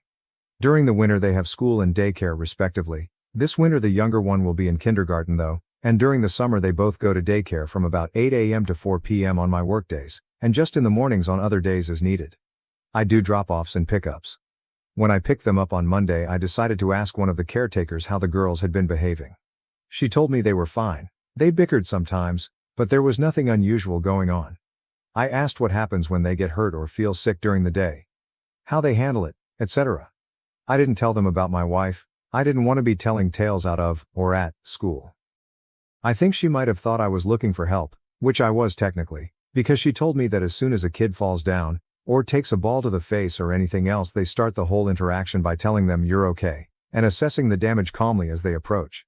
Even if the kid is bleeding, they don't react. They say something like, "Wow, that looked kind of scary. I bet it surprised you. Let's see your arm/leg/whatever." She basically wrote me a script. I asked her how my girls reacted to it, and she told me that the older one was a little more sensitive than her peers. She cried easily, and they had to be extra firm with the "you're okays" with her. The younger one she saw a little less. She's in a different age bracket. She only just turned 5, so she's still technically in the pre-K group. But she'd never heard anything about her. I asked what exactly they do if a kid is bleeding or bruised. For bruises, they can sit with a little ice pack for 15 minutes before they need to come back to the ground, unless it's actually serious. And for cuts, they get it washed and a band-aid. So nothing exciting as far as I could tell. The fact that we haven't been called into the school to pick up our totally terribly injured 5-year-old before tells me that she knows she won't get Madre's special treatment at the school, and since I will be the one picking her up if they think she's too sick or something, there's really no point in kicking up too much of a fuss unless she just wants to hold something cold for a few minutes. Neither of the girls have been hurt or sick this week. We stopped arguing, because I frankly do not have the energy to do so constantly. I'll look into the pain chart and first aid classes and bring up boring damage mitigation soon, once we've both had time to calm down. Additional information from OP, I'm going to put this here, since apparently it needs to be said. I am aware that saying it's okay or you're okay the way the daycare workers do is a good idea. This is what I have been trying to implement for a long time. Even if a child is genuinely hurt, adults need to remain calm to keep the child calm. If an adult is upset, then the already upset kid will become more upset, and if that kid isn't upset, then they will be when they see their parents freaking out. I am not looking for excitement. I genuinely have no idea how you read my post and got that impression. None. If I'm playing checkers, you've started a game of chess. I am trying to end the excitement. When I said nothing exciting in my post, it was not because I don't want to implement something boring, it's because I do. I very much want my kids being hurt to stop being exciting or rewarding. That is the entire point of everything here. Of a week of arguing, of every other argument before this one. There was no one working up my older daughter. The younger one wasn't getting rewarded. If anything, being hurt at daycare got her essentially a timeout with an ice pack, or rubbing alcohol and a pat on the back. That is a good thing. That is what I want. OP on communicating with her wife about their daughters on how to react if they got hurt. OP, I've talked with her a lot about it. It used to start when she was already working up because one of the girls was hurt or something, and I'd try to calm her down and help the girls calm down. She'd be so keyed up that it would turn into a fight fast. So after a while I stopped trying to interfere at the time, because us arguing while one girl and inevitably the other cried wasn't exactly helpful. After that I started waiting until after all of the excitement of the emergency had passed by to bring it up. Especially when the younger girl started intentionally falling or bumping into things. I'd try to tell her that making a huge deal out of every scrape was just making things worse and the girls needed to figure out how to self-regulate and tell if they were actually hurt or not. She would accuse me of being callous and tell me she wasn't going to make our daughters feel helpless, hurt and abandoned. And no matter how hard either of us tried is dissolved into another argument. My fiancé's best friend ruined my life. How we stood up for each other and cut off the toxic relationship. My fiancé has the biggest heart, would literally give you the shirt, pants and hat off his body if you asked for it. He's a recovering people pleaser, and I get it because I also used to be a people pleaser. We've been together for 5+ years. A few months ago, I started picking up on his best friend making some not so nice comments towards me. I'm trying to be vague, but let's just say this friend is the type to read who in the room would be most affected by being picked on, and then he picks and picks and picks on them until they can't take it anymore. Nobody ever really holds him accountable for this, and unfortunately I have somehow become his favorite target. I tried to put up with these comments, but it started getting really elaborate. The friend would make up lies about me saying things I never said. He once called me in front of all our friends, my fiancé included, just to yell "you're a bad friend" into the phone and then hang up. There's so much to it that I can't share because I'm trying to be somewhat anonymous. It started having an effect on me and my mental health, and I ended up having a full breakdown where I told my fiancé how much this was all starting to hurt me. The first time I broke down over this, he said he would talk to his friend about teasing/messing with me less. He then told me his friend was sorry and that he'd be keeping an ear out for any other comments and he'd jump to my defense if it happened again. A few weeks later I had a second breakdown over all this. The situation itself is hitting a very specific childhood trauma trigger for me, and he admitted that his friend didn't actually apologize. He actually said he was sorry I was too sensitive to understand his humor. At that point I told my fiancé my friendship with this person is over and I want zero contact from here on out, even if it means I have to miss out on events and parties that I'd otherwise love to go to. He agreed with me that all of this is being done with the intention to get a rise out of me, and that even if we tried to get through to this friend he's so diabolical that we could never fully trust him to not treat me at least a little bit shitty. My fiancé kept asking if this meant he had to quit the project they're working on. I told him I would never tell him he had to because I know how much it means to him, but in all honesty, the fact that this person is treating me so poorly that I'm having physical stress reactions isn't enough for him to want to cut this person off does hurt a lot. The fact that it isn't a deal breaker for him is probably always going to sting a little. He's not confrontational at all and I always knew that, but it's not about confrontation. It's about standing in my corner. And I can't spend the rest of my life with someone who isn't in my corner. This friend is getting married to my best friend in a few months and we're both supposed to be in the wedding, but I really have no clue how. I get a literal knot in my stomach anytime his name is even mentioned now. I have seen this friend one time since all of this came to a head and he was so over the top nice to me that it came off as cocky. I had the second breakdown a few days afterwards because I realized I'm possibly going to spend the rest of my life on edge and on guard anytime this person is even somewhat in my vicinity, even if they aren't actively fucking with me. I don't know how to come to terms with the fact that my fiancé was willing to lie to me on his shitty friend's behalf, but he's not willing to stand in my corner against him. I think it'll always hurt. This guy was supposed to be the best man in our wedding, and as a result we haven't been talking much about wedding plans. I think if he's still planning on this friend being in our wedding I may have to call it off for my own sanity, and that sucks so bad. This is fucking eating me alive. I love my fiancé so much. I love his big heart and the way he loves all of it. But he loves some truly wretched people and I don't know if he'll enforce any boundaries with those people before the lack of boundaries becomes too much for me to handle. I'm just hurt. And hurting. And I just want whatever outcome to play out so I can stop feeling so guilty and awful all the time. Relevant comments. Has OP's fiancé defended her in any way? Not necessarily. He's non-confrontational but he knows the behavior isn't sustainable. He agrees with me that this friend is awful with the intention of being awful. They have a project they've been a part of together for over a decade and it means the universe to him and that's the biggest factor in all of this. He'd more than likely have to give that up. This entire situation is dog shit and there are zero winners, except for the asshole. What does her best friend say about this behavior? I have my own feelings towards what she's going through. I think she's being love-bombed and gaslit, and I've seen some proof of it with my own eyes. She was there for the bad friend comment and kind of defended him. I know she's so love-struck that she's probably going to choose him and it kills me but I'm trying really hard to step back in a way that doesn't totally burn my bridge with her in the end. When he gets that ring on her finger I have a feeling he will be a different man to her and she'll need support. I'll be there when she needs me. When told she should walk away. Don't think I'm ready to make my peace with this comment quite yet, but I hear it and I'm trying. Right before I met my fiancé I had just cut out a vast majority of people, including one of my closest friends and a blood relative, for making me feel the same shitty small way my fiancé's friend makes me feel. It's so much harder to burn those rotten bridges when they're not yours to burn. That's a lot easier to say when you have no stakes in this, my guy. I'm in love with my partner, and I know that this is eating him up just as much as it is me. Trust me when I say he holds himself accountable for his role in this and we've had many in-depth conversations about how his friend will forever be this way so long as everybody in his life enables him to be. It's hard to cut someone off even when they deserve it. I'm trying to show my fiancé as much grace as I can because I know how hard it is to give up on someone you always hoped would grow out of their awful behavior. Asked if there's any unresolved conflicts. No, my friend and I haven't ever really had any conflict. Me and her were hanging at my place while our partners got ready to head to hers, and they ding-dong ditched us twice. I heard the door a third time and ignored it because I assumed it was them again and then the asshole called me, speakerphone from my friend's phone, and told me it was a mutual friend that lived in the building and was looking for them for support. I tried to jokingly call them out for ding-dong ditching but that was when he yelled, "You're a bad friend," into the phone and hung up. I was really embarrassingly distraught by this and expressed how it was affecting me and my friend left an hour or two later after we sat in silence.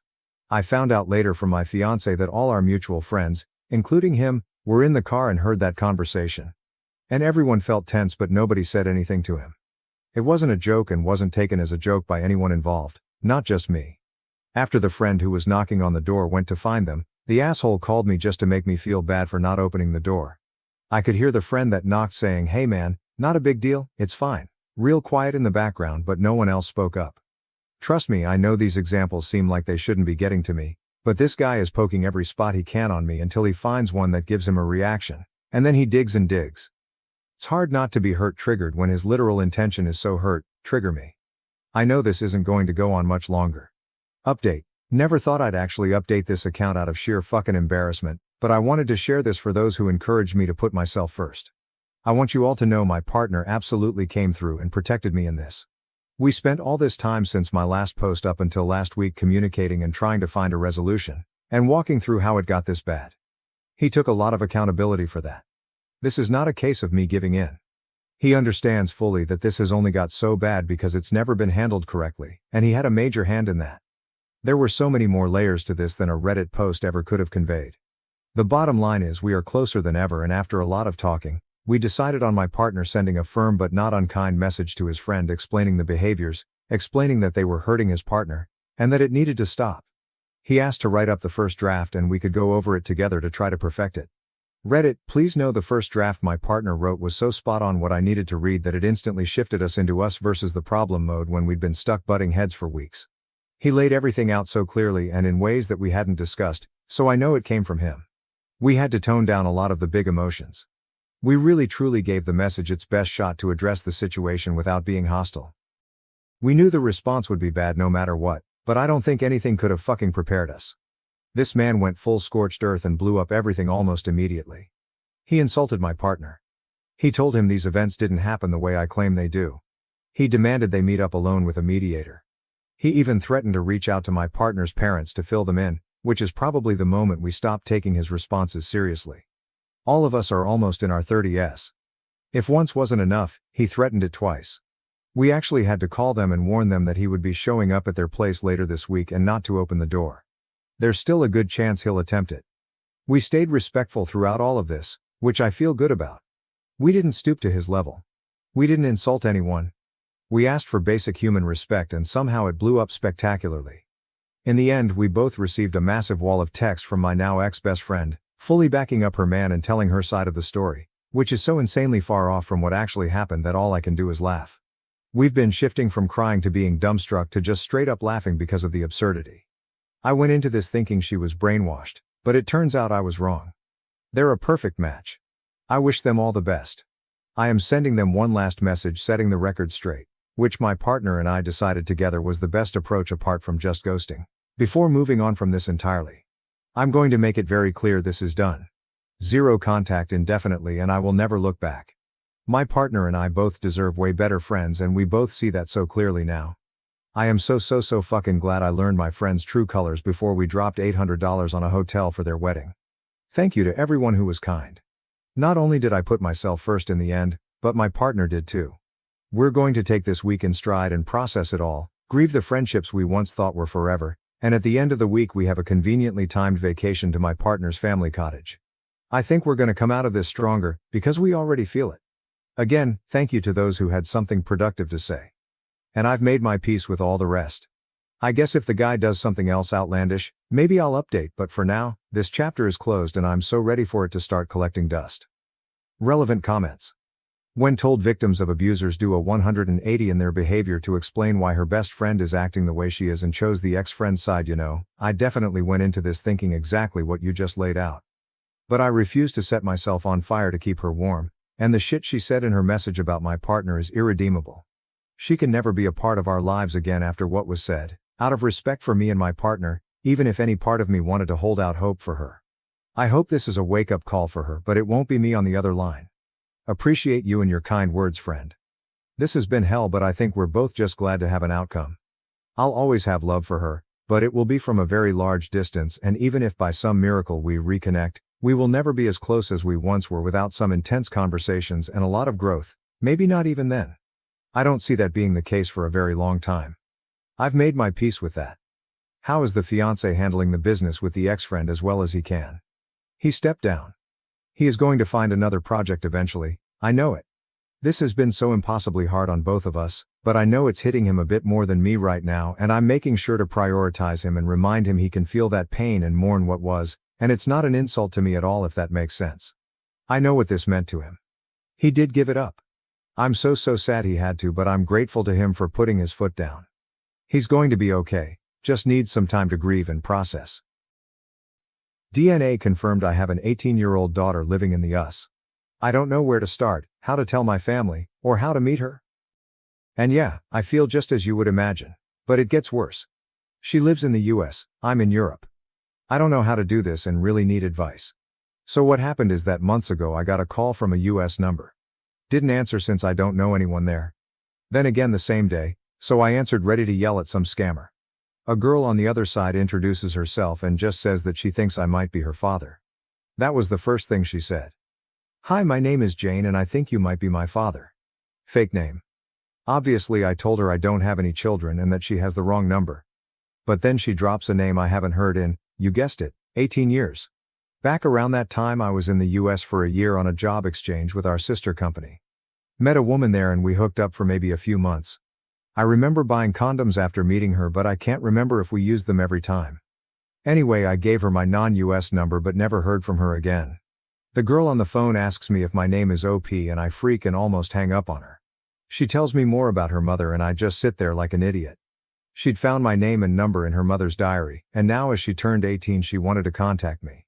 She lives with her relatives now since her mother is unable to take care of herself for some reason. I still don't know the details there. She asked me if I'd be willing to do an ancestry DNA test and even offered to pay for it. She ends by saying I should think about it and ask if she can call me again. I just say sure and we hang up. I swear I was about to faint right there and then. The whole conversation lasted only like 5 minutes. I end up taking the test and we talk a few more times. The test took forever, but yesterday she sent me a screenshot of her profile matching 50% of mine. I mean, that's just it, right? We haven't spoken since, just messaged some. I lied and told her I've been busy and we'll talk later, which now makes me feel like an ass.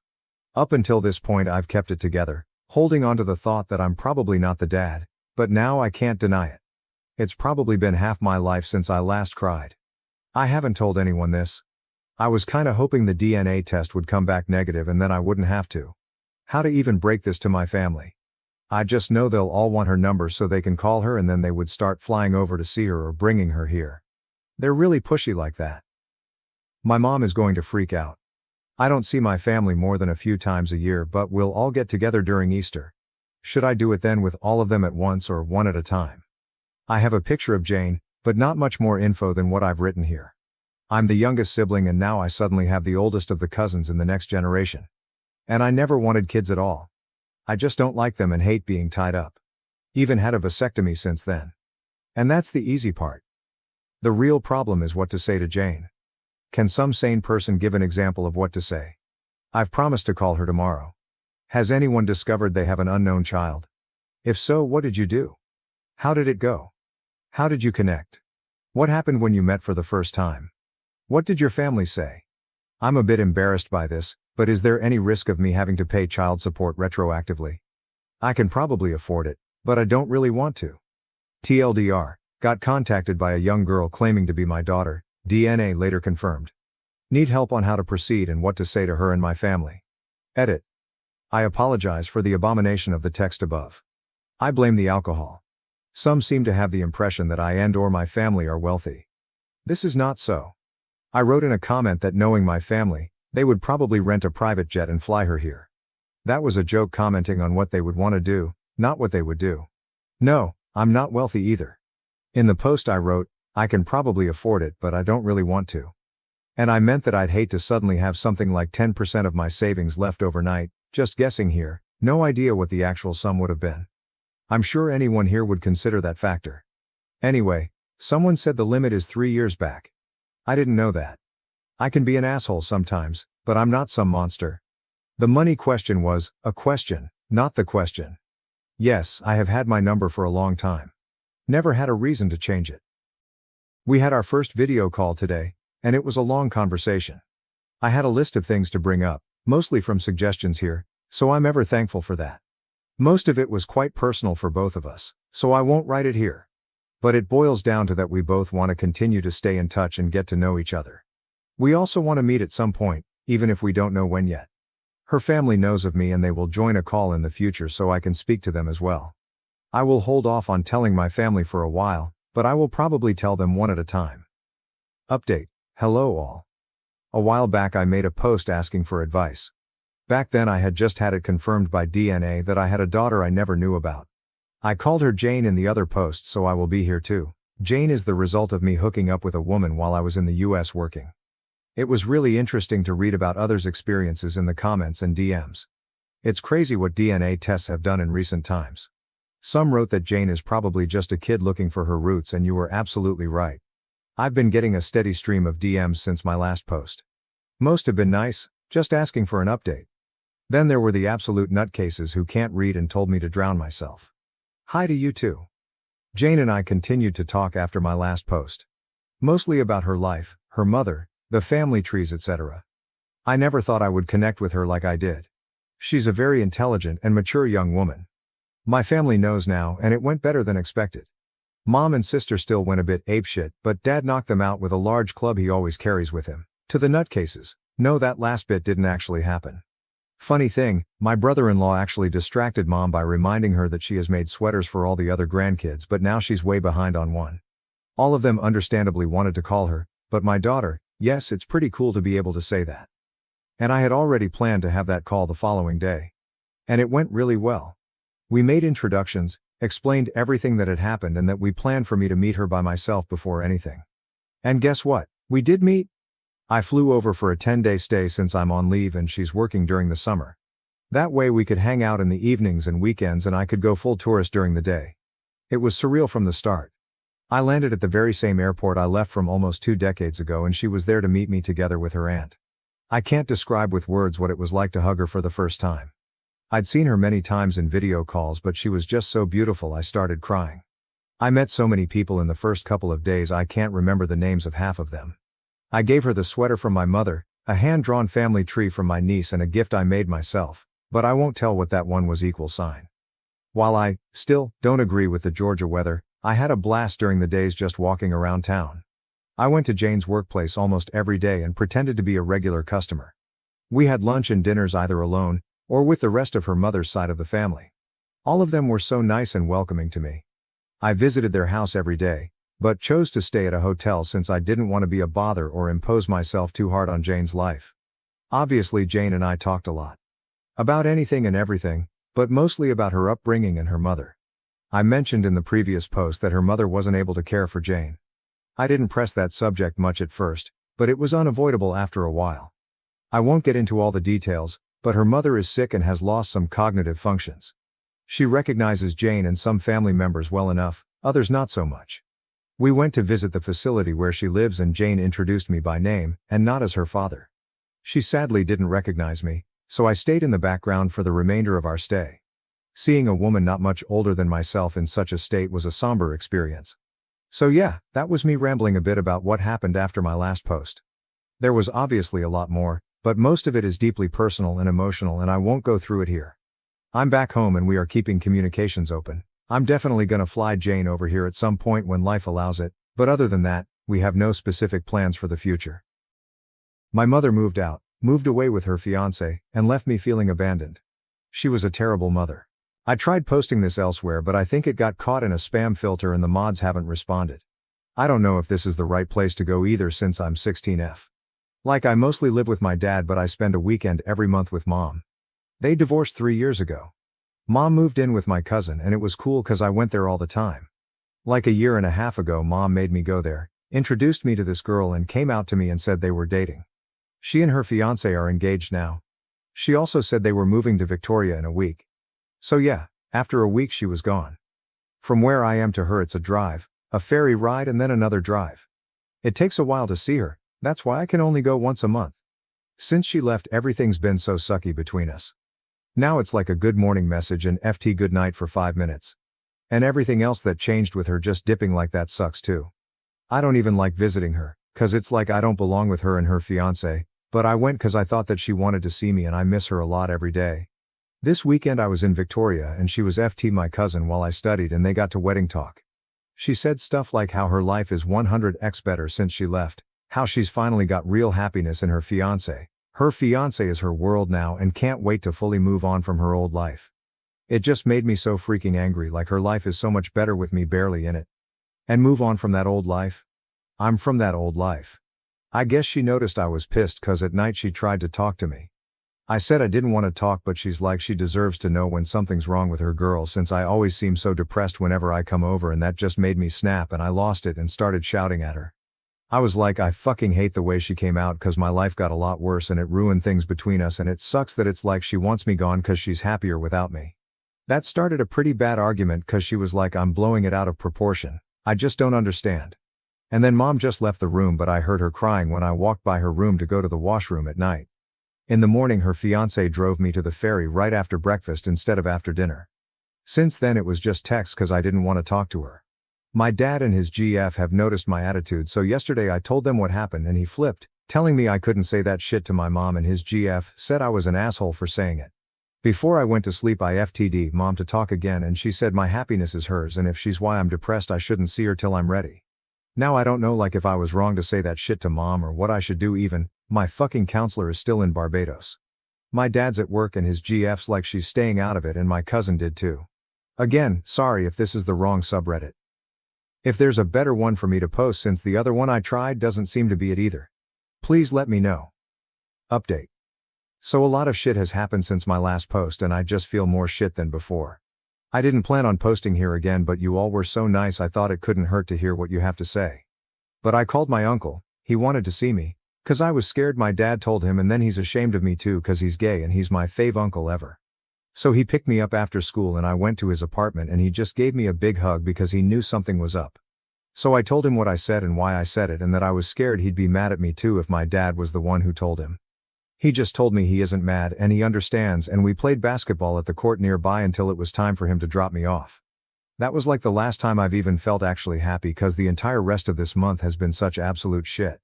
Like I phoned my mom to say sorry the day after and talk about how I feel, but all she did was get mad at me for telling my uncle and said I'm not allowed to share stuff about her home without her permission.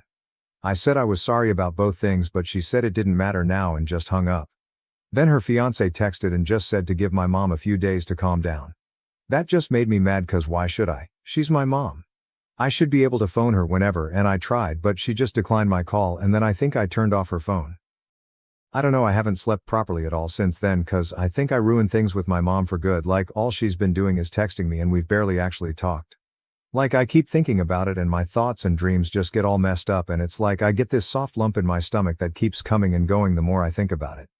It feels like I was right about me being part of her old life, and I wish I'd never said what I did to her. Then it turns out I was supposed to get a tetanus shot when I was 11, but I didn't for some reason. We're not anti-vaxxers. So I had to get it now cause dad said Vancouver Coastal Health Authority was on his ass, and I ended up having a terrible allergic reaction to it.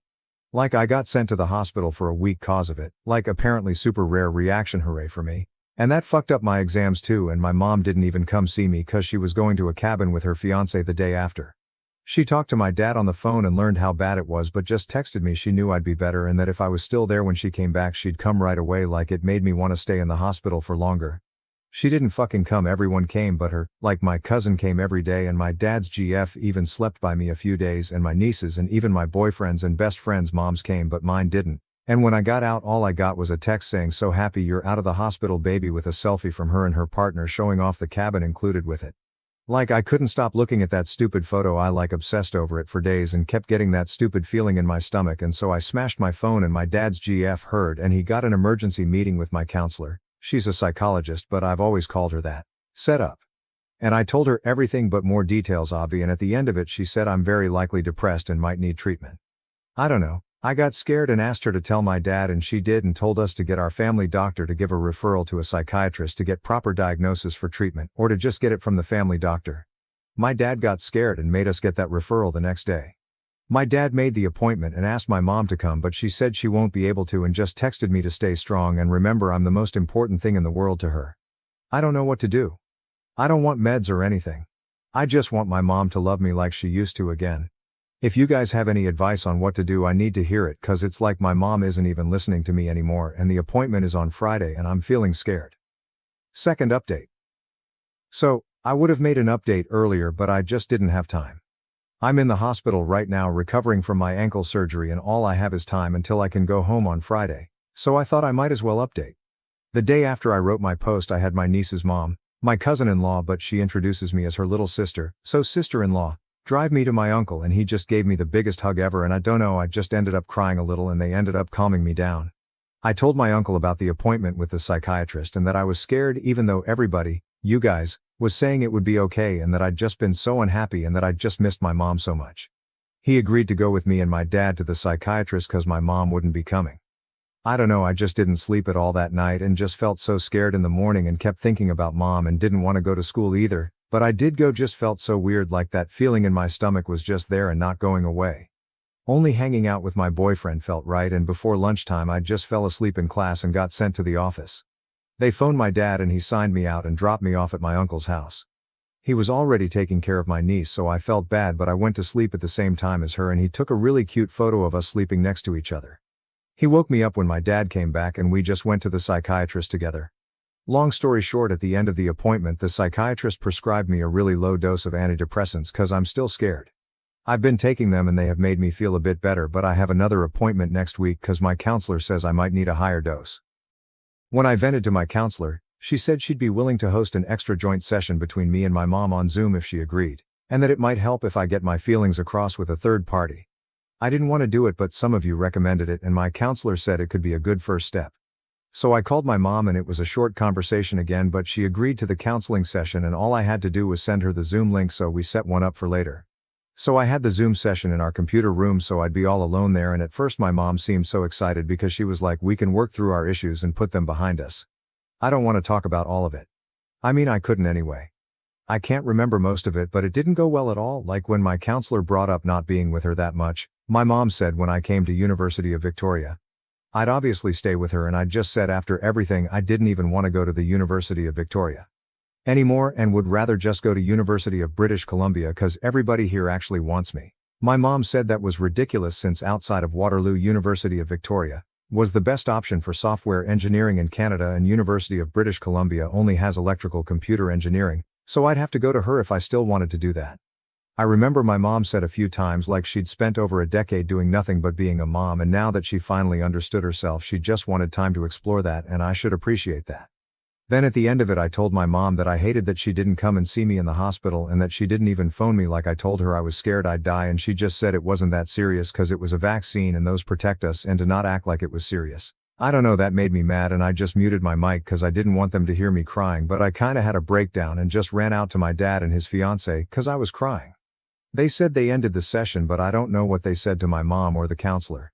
Apparently I fell asleep crying on the couch while hugging my dad, but I don't remember any of it, but my dad said I was crying really loudly. I think they carried me to their bed because when I woke up in the morning I was there and my dad was on a mattress by the door and she was on one by the washroom door. They said it was to block me cause they were scared I'd try something. My dad took my new phone and laptop from me for a bit and said it might be healthy for me to stay off them for a bit. I have them back now. I haven't talked to my mom at all since then. I mean, not even good morning, good night texts. She hasn't contacted me at all about my broken ankle even though I had surgery yesterday, and I feel like she doesn't even care that I got hurt. Like, I know dad told her that I'm going to surgery, but she hasn't called. I have my phone and laptop back now, but my dad made me delete IG and Snap because he's worried seeing her on there might trigger me. A lot of you said I should stop talking to her, but I feel bad about it. Like when I think about it makes me feel worse, like it's over now and I don't have her anymore. I just want her back. The only time I learn what's up with her is if I go to my cousin, who my mom stayed with after the divorce, and ask, and apparently she's still happy and is occupied with all her wedding planning. Like, another thing that sucks is that I used to love watching Scream with my cousin, but now I can't even watch it cause I feel bad for Billy cause his mom left him too, and I feel bad for feeling like that cause he's the villain. So I couldn't even get through our rewatch and we couldn't even watch the new one. I told my counselor that I still feel really bad and sad and nothing's changed, and she said I need to bring it up at my next appointment with the psychiatrist so he can up my dose. I don't know, I feel confused and I don't like not seeing or talking to my mom at all. I feel like I've done the wrong thing. I've tried to do things we used to do with my dad's fiancée and my boyfriend's mom, but it's not the same and I just miss her more even though she probably doesn't miss me at all. I wish I could see her, but I don't want to keep ruining things for myself cause what if she doesn't want me anymore? I'd rant to my counselor about it, but I'm stuck in the hospital bed till Friday. So I guess that's why I'm back here looking for advice on what to do when I'm out of here. Third update. Hey guys, I'm posting again cause I'm confused as to what's going on and I thought maybe I'd get some opinions here before I bring it up with my therapist. Pretty much, I don't know if my mom hates me still or if now she wants to be my mom again. Because everything that she's done lately has made it so confusing. So my foot is still bad. The doctor said it's healing, but I'm mostly confined to crutches or to a wheelchair, and so I'm not really able to go to a lot of places. I mean, I can go anywhere, but I don't go cause it just takes too long to get around. I'm guessing that my cousin told my mom because apparently she came to New Westminster and did her wedding dress shopping there with my cousin and her fiancé, and she didn't even tell me. I know we hadn't talked since the therapy session, but she promised me that I would get to do that with her, and she didn't even tell me. I found out because when I visited my cousin, she showed me the dresses she was going to wear at the wedding and at the reception, and the ones my mom and her got for me to wear at those. I was confused because I was sad she didn't take me, but happy cause that meant she still wanted me there. Anyway, her wedding was on Canada Day and I went with my cousin to Victoria a week earlier. My dad did say I didn't need to go, but I didn't want to miss it. We stayed at an Airbnb that my mom got for some of our relatives cause her place was too small. She didn't come to visit me there, but my cousin went to meet her and I didn't go cause my foot was hurting really bad.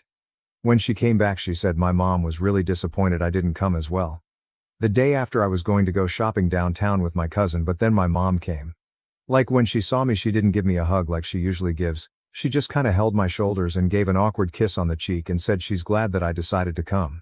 Then she kind of turned me over to my aunt, my mom's cousin, to go shopping with instead, cause she and my cousin would be busy that week with all the wedding stuff and making sure it all went perfectly so we couldn't go downtown. I love my aunt, so it wasn't bad going downtown with her. She didn't even mind pushing me in the wheelchair, but it wasn't what I wanted to do. 2 days before the wedding, they had this really big family dinner where my mom and her wife were introducing people to their relatives. Because my foot got swollen and the boot was hurting it, I had to go in the wheelchair. So my mom didn't even introduce me to people, and one of the few times I was able to talk to her, this guy related to her wife interrupted us, asked who I was, and she just said don't worry about her, and then had an aunt of mine wheel me away. That made me really upset, but I did feel a bit better because her fiancé's parents brought gifts for me. Not my kind of stuff. I think they thought I was younger than I am. The wedding itself was cool. My foot wasn't badly swollen then, so I was able to use my crutches.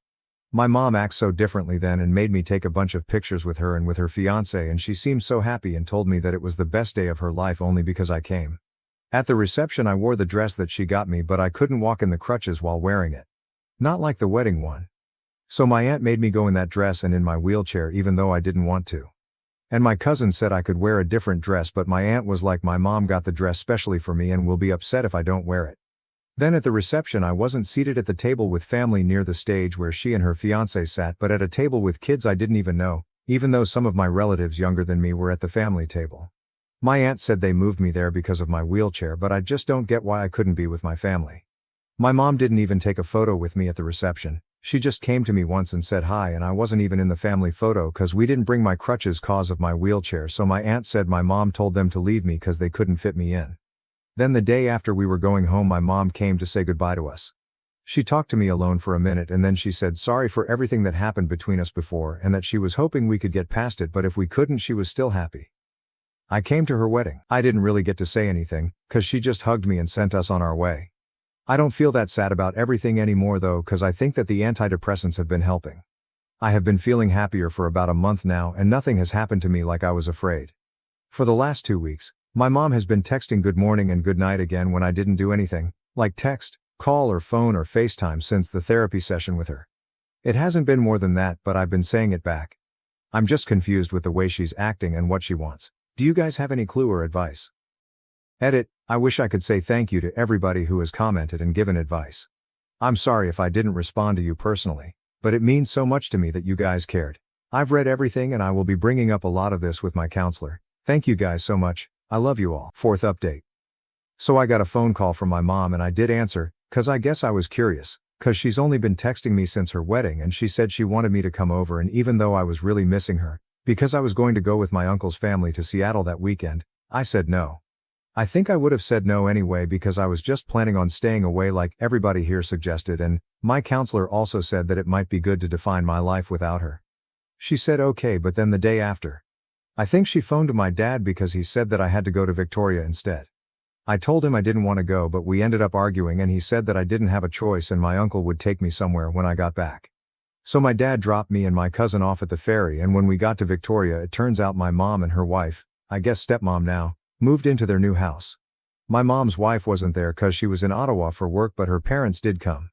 They're really nice. They kind of went on about how they thought they'd never have grandkids and were so happy when they learned my mom had me. They did offer to get me some presents this time, but my mom let them take me to dinner at some pierogi place downtown instead. I don't know what to think about the visit because so much of it was good, but the one bad part was really bad. When I got there, I wanted to talk to her about the stuff at her wedding and everything else, and I wanted to tell her that I would rather have gone with my uncle, but then I just felt really nervous and just couldn't because I don't know, I kind of felt like I'd just ruin the entire trip if I did. So I just didn't, and maybe that was the wrong thing. The first thing I noticed in her house was her giant graduation picture where she's holding a baby me above the fireplace. Then my mom surprised me by showing me my room, and it's perfect. I have a huge bed, a big personal washroom, a walk-in closet, one of those fancy standing desks, and a TV. It's all white cause my mom was like, when my foot is better she wants me to come and paint and decorate it all with her. She even promised she'd never let anybody use the room even if I'm not there that often. The first night after I got back from the pierogi place, my mom, my cousin and I stayed up so late just watching TV, and I even fell asleep hugging her. The next day we went downtown and my mom took us shopping and then to the Royal British Columbia Museum, the one with the mammoths. My foot and my hands really started hurting after my mom made me use my crutches and not wheelchair because she said it'd be good exercise, so then she took us to a spa. We took so many pictures and I'm pretty sure she put them on Instagram, but I'm not allowed on it anymore, so I'm not sure. I was really tired when we got back, so I conked out right away, and when I woke up in the morning, Mom actually brought me pancakes in bed because of my foot, cause I love it when she makes those. The rest of that day was good too, except at night my mom said that when I moved in for university, we could make every day like this, so I reminded her that I might go to University of British Columbia instead. We got into a really big argument about university and I did scream at her and bring up stuff from before, but pretty much my mom said that she wants me to go to University of Victoria. If I still want to do software engineering, and said that if it was any other kind of engineering I wanted to do she wouldn't mind paying for the University of British Columbia, but that it's not good for software. She did say she would still pay no matter where I went, but she'd be really disappointed if I chose not to go to the best university for my degree where I could stay with her, just cause I blamed her coming out and moving for everything bad that's happened to me since then. She also said I needed to stop exaggerating how bad everything has been because it shouldn't make me change my university plan. I tried telling her that's not what I meant, but I couldn't say it right and I fucking started crying and she seemed to get really mad. She didn't yell or anything, but she just gave a frustrated sigh and said I needed to stop crying, grow up and accept that she handled things the best way she could and my attitude problems were why it's been a bad year for us. That just made me cry more, and she said if I don't grow up I'm never going to get a husband, and then left the room. I just kind of kept crying cause I don't feel like any of that is true, and the husband part was so fucking weird and I honestly can't stop thinking about that part specifically. Half an hour later, she came back with water and made me drink and started telling me how if I want to do computer or electrical or any other engineering she'd support the University of British Columbia but not the University of Victoria. Is the best for software outside of Waterloo, and she doesn't want to send me so far away but will still pay for it if that's what I choose. I don't know why she wanted to keep talking about that, but I didn't, so I just agreed when she said she'll take me to talk to an advisor to convince me next time I come over. Me and my cousin left early the next morning, so yesterday, and my mom said she'd try and come over for my birthday because her in-laws really wanted to attend and that she'd try and make an appointment at the University of Victoria. Once my foot's better. The thing is that argument was the one bad thing about that visit. Everything else would have been perfect because it was just like it used to be with her, and I don't even know if I'd be posting if it had been, but I just can't stop thinking about the stuff that she said when we argued. I don't even know why she said the husband thing. I just don't get what the fuck she meant by that, or why she would bring it up. I'm not going to smash my phone this time, but I do feel mad thinking about it. I told my cousin about the argument we had on the way back, and she told me she personally thinks I should go to University of British Columbia and would try to convince my mom, but that she thinks she just wants me to live with her again. I told my dad and his fiancée about it and he apologized for making me go but said that he had to. He and his fiancée have checked on me a dozen times already. Like, I'm get that stupid fucking feeling in my stomach again every time I think about it, and I wish I'd been able to go with my uncle instead. But I am going to spend the rest of the week at his apartment, so I guess it's fine. I'm going to go to my counselor again today before my uncle picks me up. Does anybody have any advice for me that I can bring up? Cause we went through comments posted here last time. Fifth update. So some stuff has happened. I've pretty much just been texting with my mom since my visit to her. I tried to keep it good night, good morning, but when I didn't respond to her other messages, she phoned my dad and he told me I didn't have to phone her but to at least respond to her other messages. I did have to go to Victoria for Thanksgiving because her wife's whole family was going to be there and she told my dad I had to go.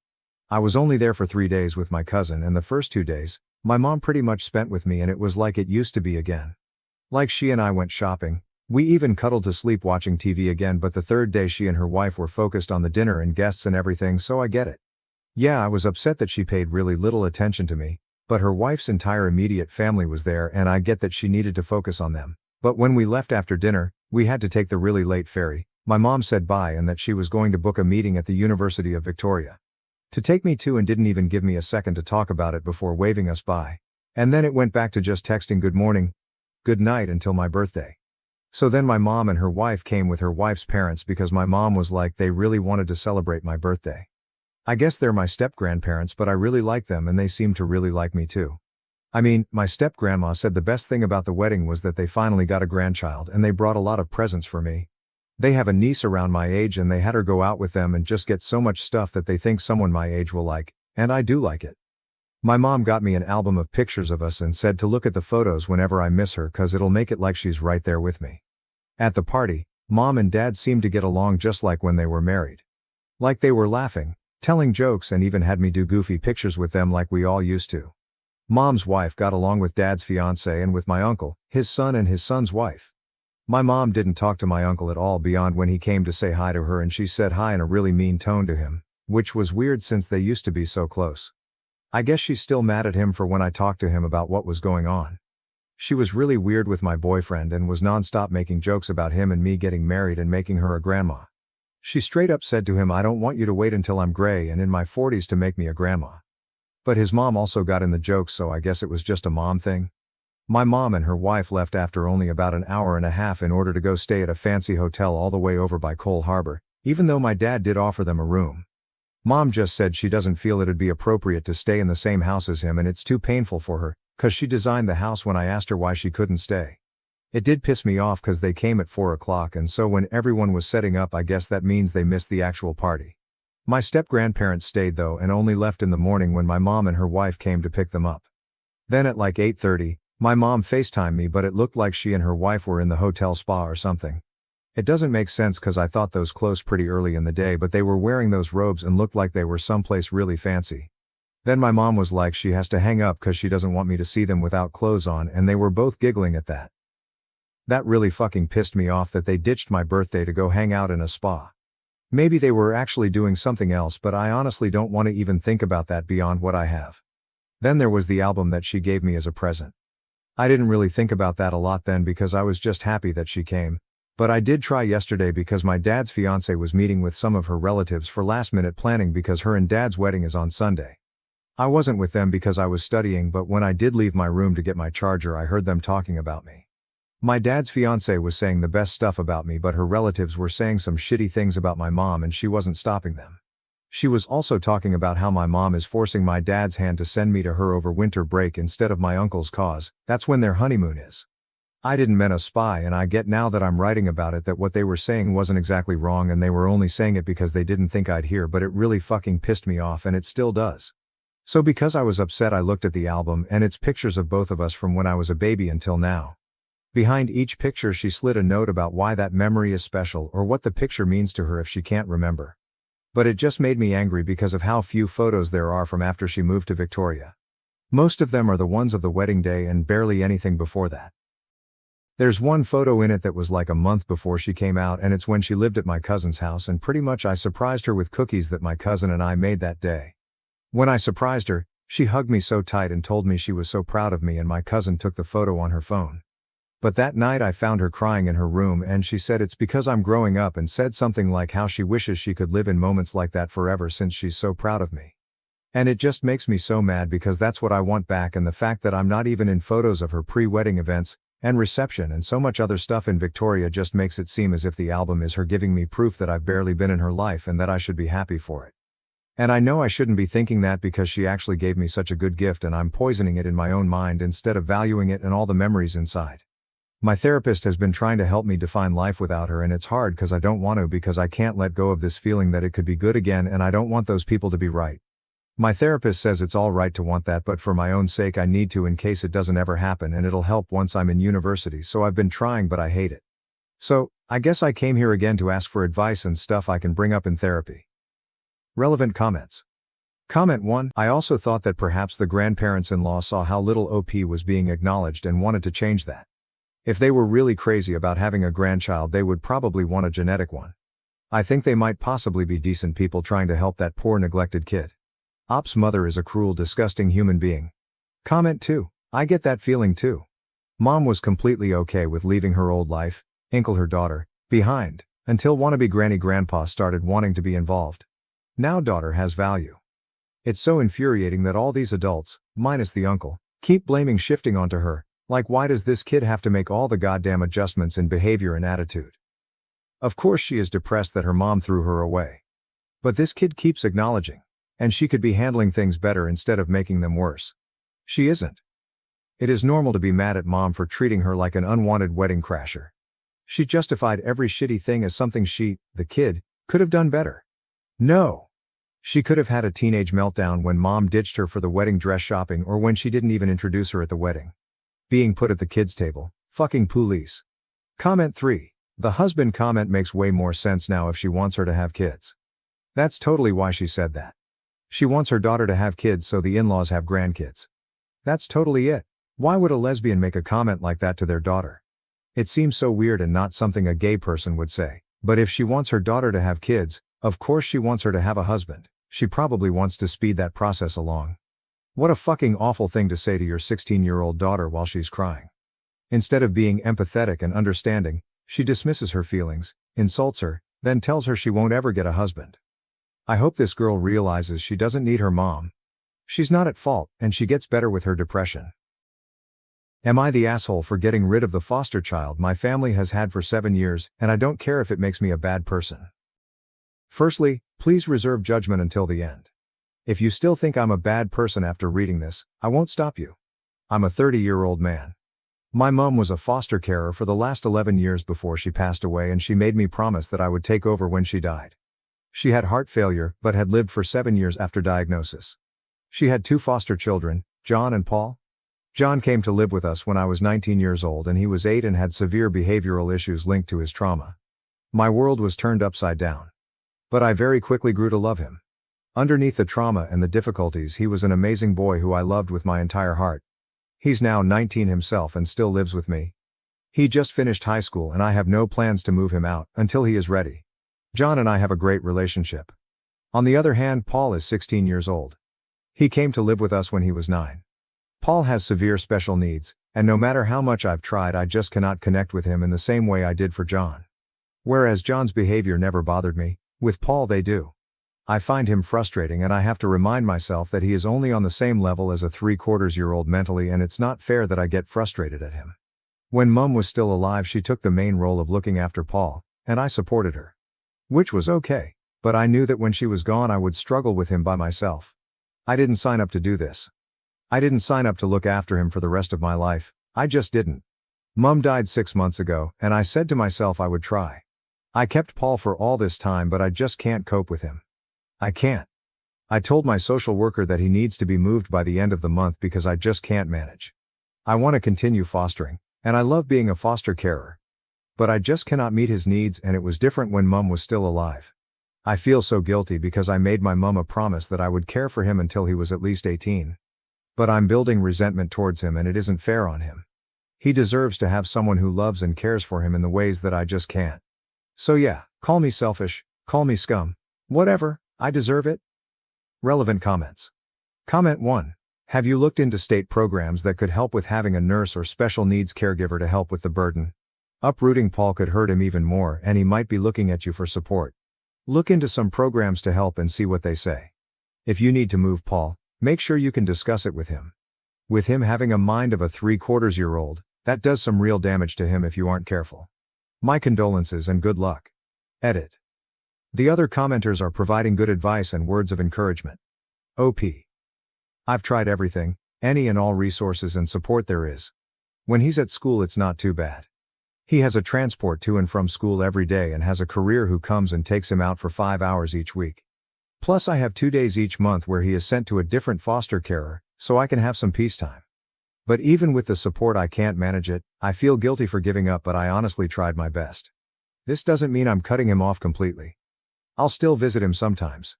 But I can't meet his needs and I really tried. OP responds to multiple questions about Suck It In and continuing with fostering Paul and if there are any programs or residential homes that work with people like Paul. OP, no. Don't worry, they already have a place for him in a residential home. I don't know if the system is different in different countries, but giving notice here on a placement isn't seen as the end of you fostering and I didn't have to justify it beyond, I just can't cope luckily. Because I would have broken down if I had had to find justifications for it. It's funny, my mum used to say that the agency would always have had a way harder time playing John than Paul. John has very mild learning disabilities, but mainly linked to trauma. And had very bad behavior, even now, linked to his trauma, even though it's way better than when he was 8 lol. He's given me black eyes and bloody noses, smashed my laptops and TVs. And there was never a point, throughout all of that where I ever thought I wouldn't give up on him. I would foster another child like him in a heartbeat and struggled to see why anyone wouldn't. To me he was just a kid in a tough spot and our love helped him. My mum explained to me that children like him are actually harder to place because people are less forgiving of behaviors without a cause they can physically see, like an obvious learning disability. I really tried to extend that to Paul, genuinely I did. I just couldn't. It just didn't click. I can't do the care he needs sadly. And it's gutting for me because I really tried. And even though, I don't feel that intense love for him that I do for John. I would never want Paul to be put in harm, or not cared for. That isn't how the foster care system works. Me being unable to cope with Paul who has extreme needs means I should never be able to care for potential 10s of children that I can support throughout my lifetime. Because I cannot support one child is severe. Sen means that any potential foster children that I could support should what? Just continue living in residential group homes. Have a think about how that logic works for you. Me admitting I can't cope with one child means that 10s of future children could go without care and love in your world. Does that make sense to you? He is already on the highest package of support, which is immense, and I'm entirely grateful to my agency. But even with it I'm not in a position to support him how he needs it unfortunately. He already has a place in a residential home, and I will still visit him. I don't want to just move him there and pretend he never was part of my life. I'm not that heartless, at least LOL update. It has now been a few days since Paul moved out, so I thought I would give a little update. Firstly, I want to thank everyone who took the time to read my previous post and for those who offered support and understanding. It meant a lot, honestly. Paul has been placed with a new family who specialize in caring for children with severe special needs. I believe this is the best environment for him, and he seems to be settling in well. I am keeping in touch with his new carers, and they've assured me that he's receiving the care and attention he needs. At first the house felt different. Quieter but also emptier. There's a lingering sense of guilt, but I'm also more at peace knowing he's in a place better suited to his needs. John and I have had more time to spend together, which has been nice. We've talked a lot about everything that's happened, and I'm grateful for his understanding and support. I've also started seeing a therapist to help work through the guilt I've been feeling and to help me grieve. Yesterday, my agency reached out saying they have 2 little boys needing housing for a short-term placement. They said initially 6 weeks, but it could be extended. They are coming tomorrow, and I'm excited. They're 9 and 11 and are coming directly from their birth families. This will be my first proper placement, so I would be lying if I said I didn't feel a little anxious. Thank you again to everyone who reached out. Relevant comments. Comment 1. It sounds like everything is working out well for both you and John as well. Paul and the kids you're able to help now with these 2 and in the future. Good job taking care of yourself in this difficult time with therapy too. Comment 2. So glad to hear you made the right decision. Sounds like you're very awesome and I hope your new placement will be a good fit. Debbie Coleman 1010. Good luck to you and all the boys. You did the right thing for you all. You tried and it just didn't work out and anyone telling you differently has never even come close to taking care of someone with severe disabilities. Am I the asshole for accidentally revealing my brother's vasectomy when his girlfriend talked about their plans to have kids? My brother, Mark 40, won the lottery when he was 20. It was $1,000 a week for life. He was young and wanted to travel. He dropped out of school and has spent his entire adulthood basically seeing the world. He comes home to visit every few years and we FaceTime with him when he is near a signal. He doesn't travel first class or stay in expensive resorts, so he has actually built up some nice savings. He came home with a girlfriend, Haley, 28, this year. They met when they got stuck in South America during the pandemic. She has been traveling since she graduated from university and she works out of a laptop. I, F54, live in the same city where I was born. I love it here. I love being close to my parents and my grandchildren. And most of my siblings. Mark hated being the youngest of 8 and always swore he would not have kids. Our parents were older when they had him and they didn't have the energy for him, truth be told. Mark came home when he was 30 and told us all that he had had a vasectomy and that he would not be contributing to the world population. Haley is a pretty young thing and she is also intelligent and sweet. I can understand why anyone would fall in love with her. We were having a family BBQ to celebrate Mark being in town. There were maybe 30 people in my parents' yard and house. I was talking to Haley about her future plans now that the world opened up again. She said that she was ready to settle down and start a family. I asked if they were planning on adopting from one of the countries that they had traveled to or if they would try in North America. She said they had talked about it and would be having at least one child of their own. This may be where I fucked up.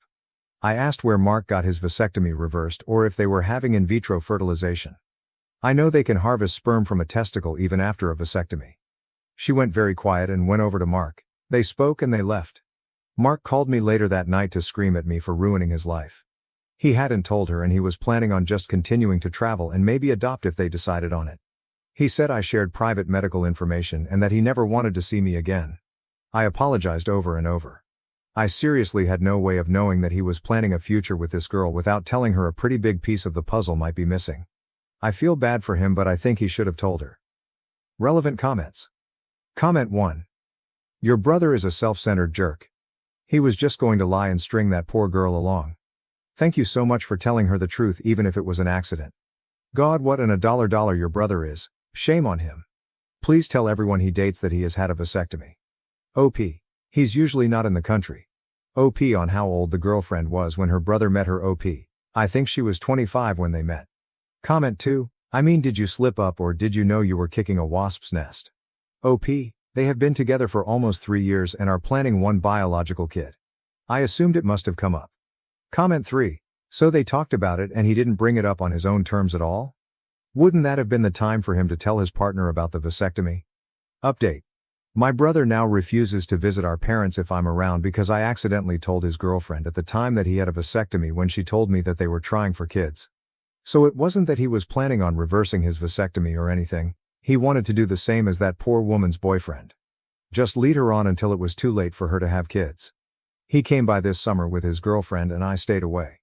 I guess he told this one that he and I have a bad relationship and that I'm jealous of his riches, lol, after his lottery win. I'm not going to do anything about it, but I hope she finds out before he screws her future as well. Sort of a funny thing though. His lottery money may run out soon. It turns out that he should have paid more attention. The money he won was $1,000 a week for life and was actually only for 25 years. He does have savings, so he shouldn't be destitute or anything, but he also does not have a pension or anything. I am interested to see what happens in 4 years. Comments. Comment 1. You might have spilled the beans, but it looks like his secret was bound to come out sooner or later anyway. It's cool that you're not trying to get involved, but hoping his girlfriend finds out shows you still care about her. Comment 2. Where are your parents on this? If I knew my sons were this manipulative and deceitful, I'd be disgusted. I'd also be telling every single woman he brings home, which means they'd vanish, I'm sure. My girlfriend is convinced that I'm having an affair with my doubles partner. I am not, and it's driving me mad. I am a pro athlete. I won't say which sport exactly for anonymity, but it's one where you can play singles and doubles. I met my girlfriend 2.5 years ago and we had a wonderful relationship. I also made it very clear from the beginning that I would often have to be away traveling around the country and occasionally internationally to compete in tournaments, and she accepted this and has never had a problem with it until the coaches paired me with this girl who I'll call Lucy. Who I'll admit I have become good friends with, but that's it, she isn't my type. Lucy is very conventionally attractive and most guys, 100% not me, would find her more attractive than my girlfriend. I think some of her gossipy friends have gotten into her head telling her she shouldn't trust me going to hotels with this attractive girl without her there. My girlfriend is always welcome to come along to spectate but usually can't because of work. She then started reading into things that aren't there, like not being happy that me and Lucy hugged each other after winning a tournament together recently. Like what? And apparently looking too close on the team's social media even though those pictures are designed to make the team look tight. She is asking all sorts of unreasonable things, like asking me to stay in a separate hotel with Lucy. The coaches book the hotels and the whole team stays in the same one. It would look so strange if I asked not to be with them. My girlfriend was not happy with this explanation. She is now demanding that I ask for a different doubles partner, which I refuse to do, firstly because doing so to me would be like admitting there's something going on when there isn't, and secondly I am not messing with my chances of success and winning titles because she can't get over her insecurities. During a recent conversation I admitted to my girlfriend that soon in the run-up to the Olympics I will probably be spending more time training with Lucy than ever before, and she absolutely blew up saying she loves me but can't deny what's going on right in front of her eyes and she can't do this anymore. I screamed there is nothing going on and she stormed out and said she is going to her parents for a few days. And that's where we are at the moment. My goodness, I love this girl so much and I just want her to trust me, damn it. I have never given her a reason not to. Any advice on how to convince her to trust me? Please don't ditch Lucy as a doubles partner because I ain't doing that. TLDR, I have an attractive mixed doubles partner I play at pro level with. My girlfriend has listened to gossip and believes I'm having an affair. I am not. Any advice? Relevant comments. Commenter, what Olympic sports have specific mixed doubles events for people who only play mixed doubles? I know tennis has mixed doubles, but the pairings are made from the people who have already qualified as individuals or non-mixed doubles. I don't think you're doing anything wrong. So this isn't a suggestion, just a question. Why do you specifically play mixed doubles instead of singles or non-mixed doubles? OP, I play all three. There's no rule against competing in all of them. Mixed doubles is just the most successful for me at the moment.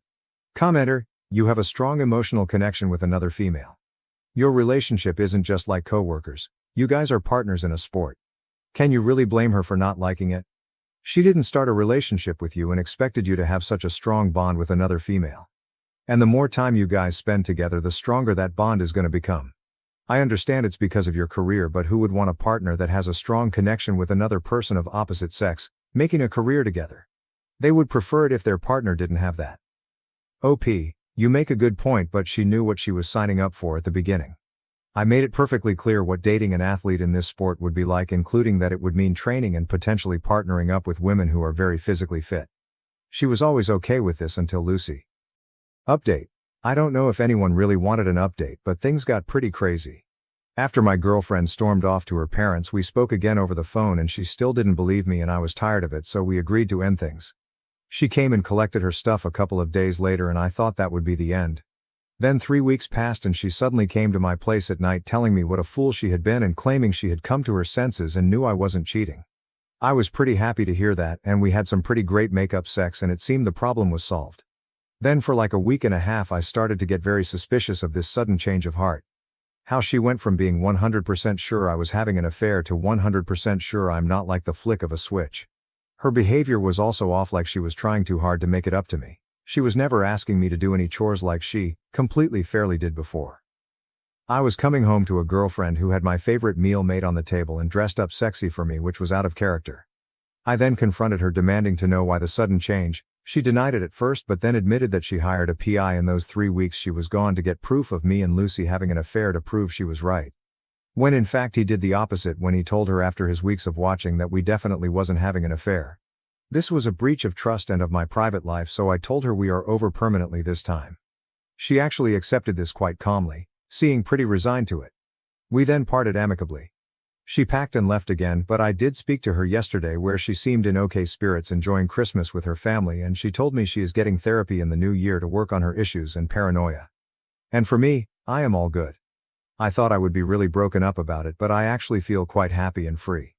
Just enjoying Christmas and looking forward to trying to get into the Olympics without all the drama. Oh, and to those who thought Lucy might have been into me, she has not made any moves on me since the breakup at all, and there has been no changes in our dynamic. Thanks to all who commented. TLDR. We broke up. She came back claiming to believe me. Turned out she hired a PI. We permanently broke up over this. We are both doing well. My autistic son discovers an incredible talent just in time for the school talent show, surprising everyone. Poor souls struggle to make friends. Both the school and our family are constantly trying to help, but my sweet little boy simply cannot hack it. Despite all this, we keep trying. He is on the spectrum and loves talking about space and Apple.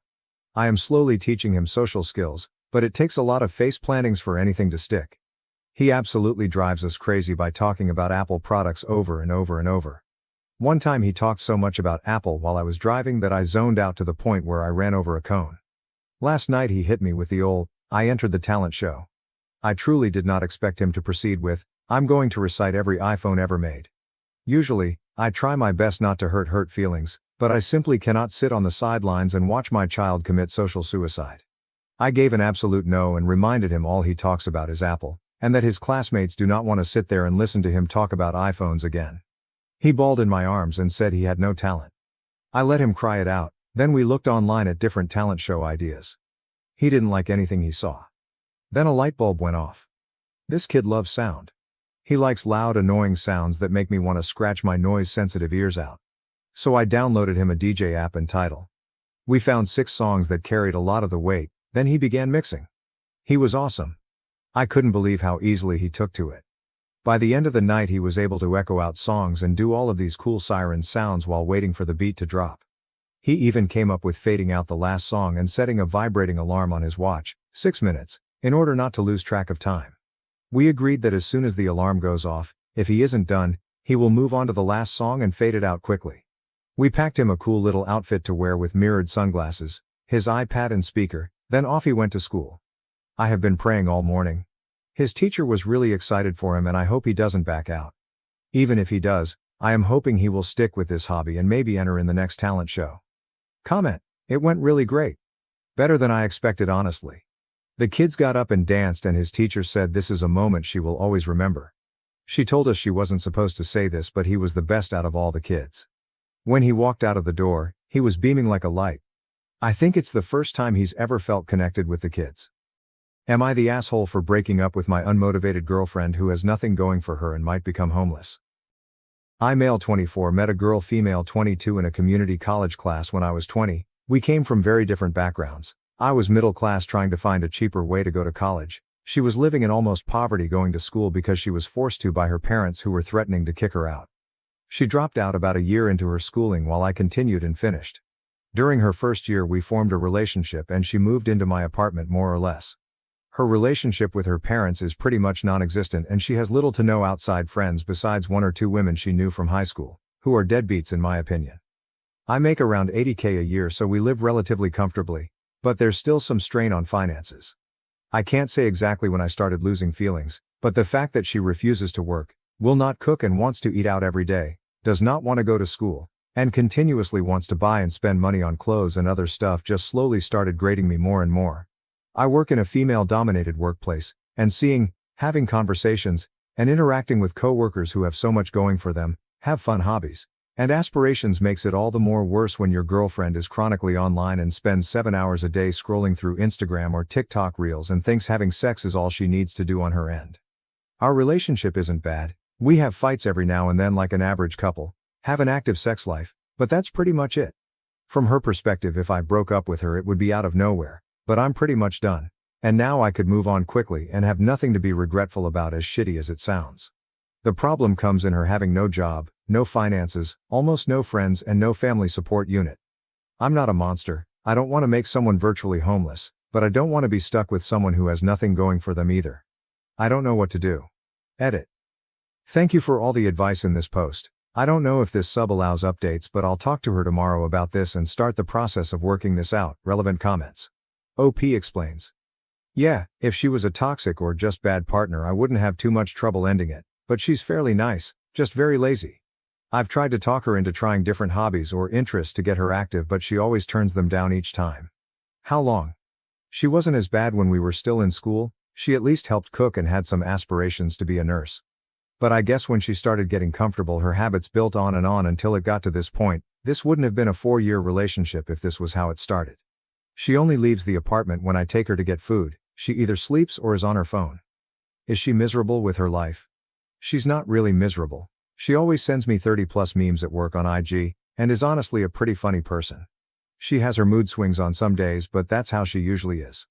I've tried talking to her about this more than once but she either thinks I'm not being serious or tries to change the subject. The one time I was serious she said would try looking at courses again but it eventually fell through and I stopped trying. She just doesn't really care. Update 1. For starters, I want to thank everyone for all the advice I was given on the last thread as it helped me formulate how I would go about doing this. When I made that post I was having an extremely bad day and didn't expect it to blow up like it did, so I don't think I was able to give her a fair defense. Also, I got dozens of messages, ranging from asking me to hand out her contact info so they could take her in as a live-in sex girlfriend, to helpful advice telling me to start hiding anything valuable. When I had said that she had come from poverty, her father is a laborer while her mother also lives a similar lifestyle to how she lives now. Their home is maybe 1,100 square feet and in a terrible place in town, and given her father's past ultimatum, I don't think he will take her back as she hasn't been back home in years. Yes, I have talked to her about this, since January maybe 3 times. Either by gently telling her it would be nice if she went out more to find a hobby, at the very least to flat out say she was wasting away on her phone and that she needs to get a job or go back to school. Each time she either changes the subject, makes it a joke, or follows through for a couple of days before going back to her usual self. She is a kind partner, who asks me about my day, always tries to make me laugh or lighten the mood when I get annoyed, and generally shows a lot of affection. Which makes me feel terrible when none of that works anymore, and I just see her as another person. Now for the confrontation. Last night when we were both getting ready for bed, I didn't take my clothes off and instead just stood there telling her we needed to talk. At first she was just smiling and jumping up and down on the bed with her knees thinking I wasn't as serious as I was, but eventually she was able to read the mood.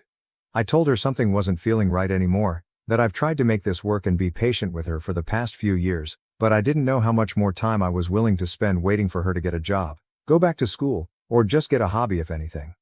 I told her that it annoyed and grated me that she just didn't seem to care about herself, and that I hated that she had no goals or aspirations. This was probably the first time in a long time she was as attentive as she's ever been during this conversation. And agreed to whatever I was saying, even also giving suggestions on where she can apply, what courses were starting to interest her, and even said I could look over her as she submitted applications online to make sure she wasn't lying. In her head it seemed like I was still willing to make this work, and a part of me believed this would finally be the moment that she would change. So it made the next part even harder for me and for her.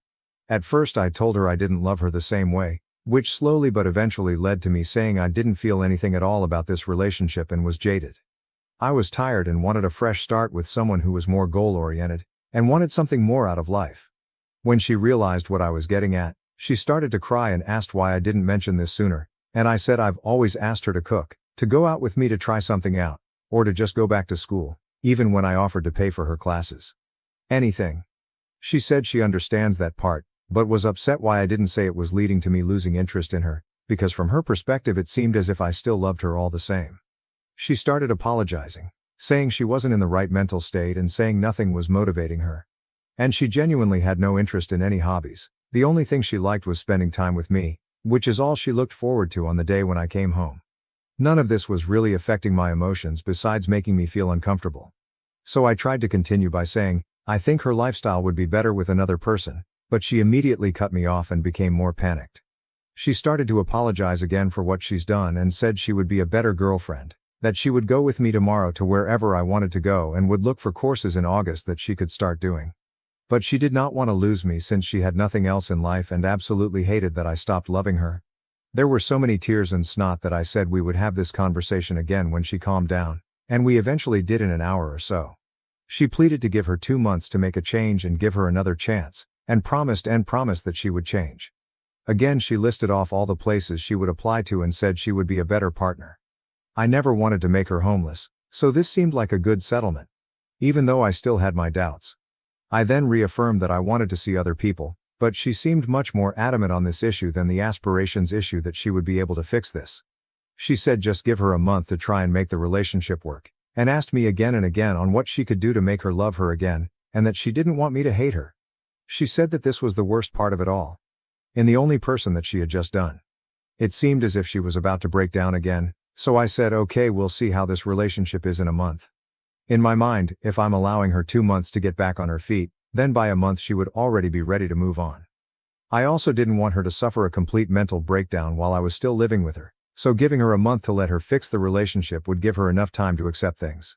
I slept on the couch last night and will probably continue doing so for a while.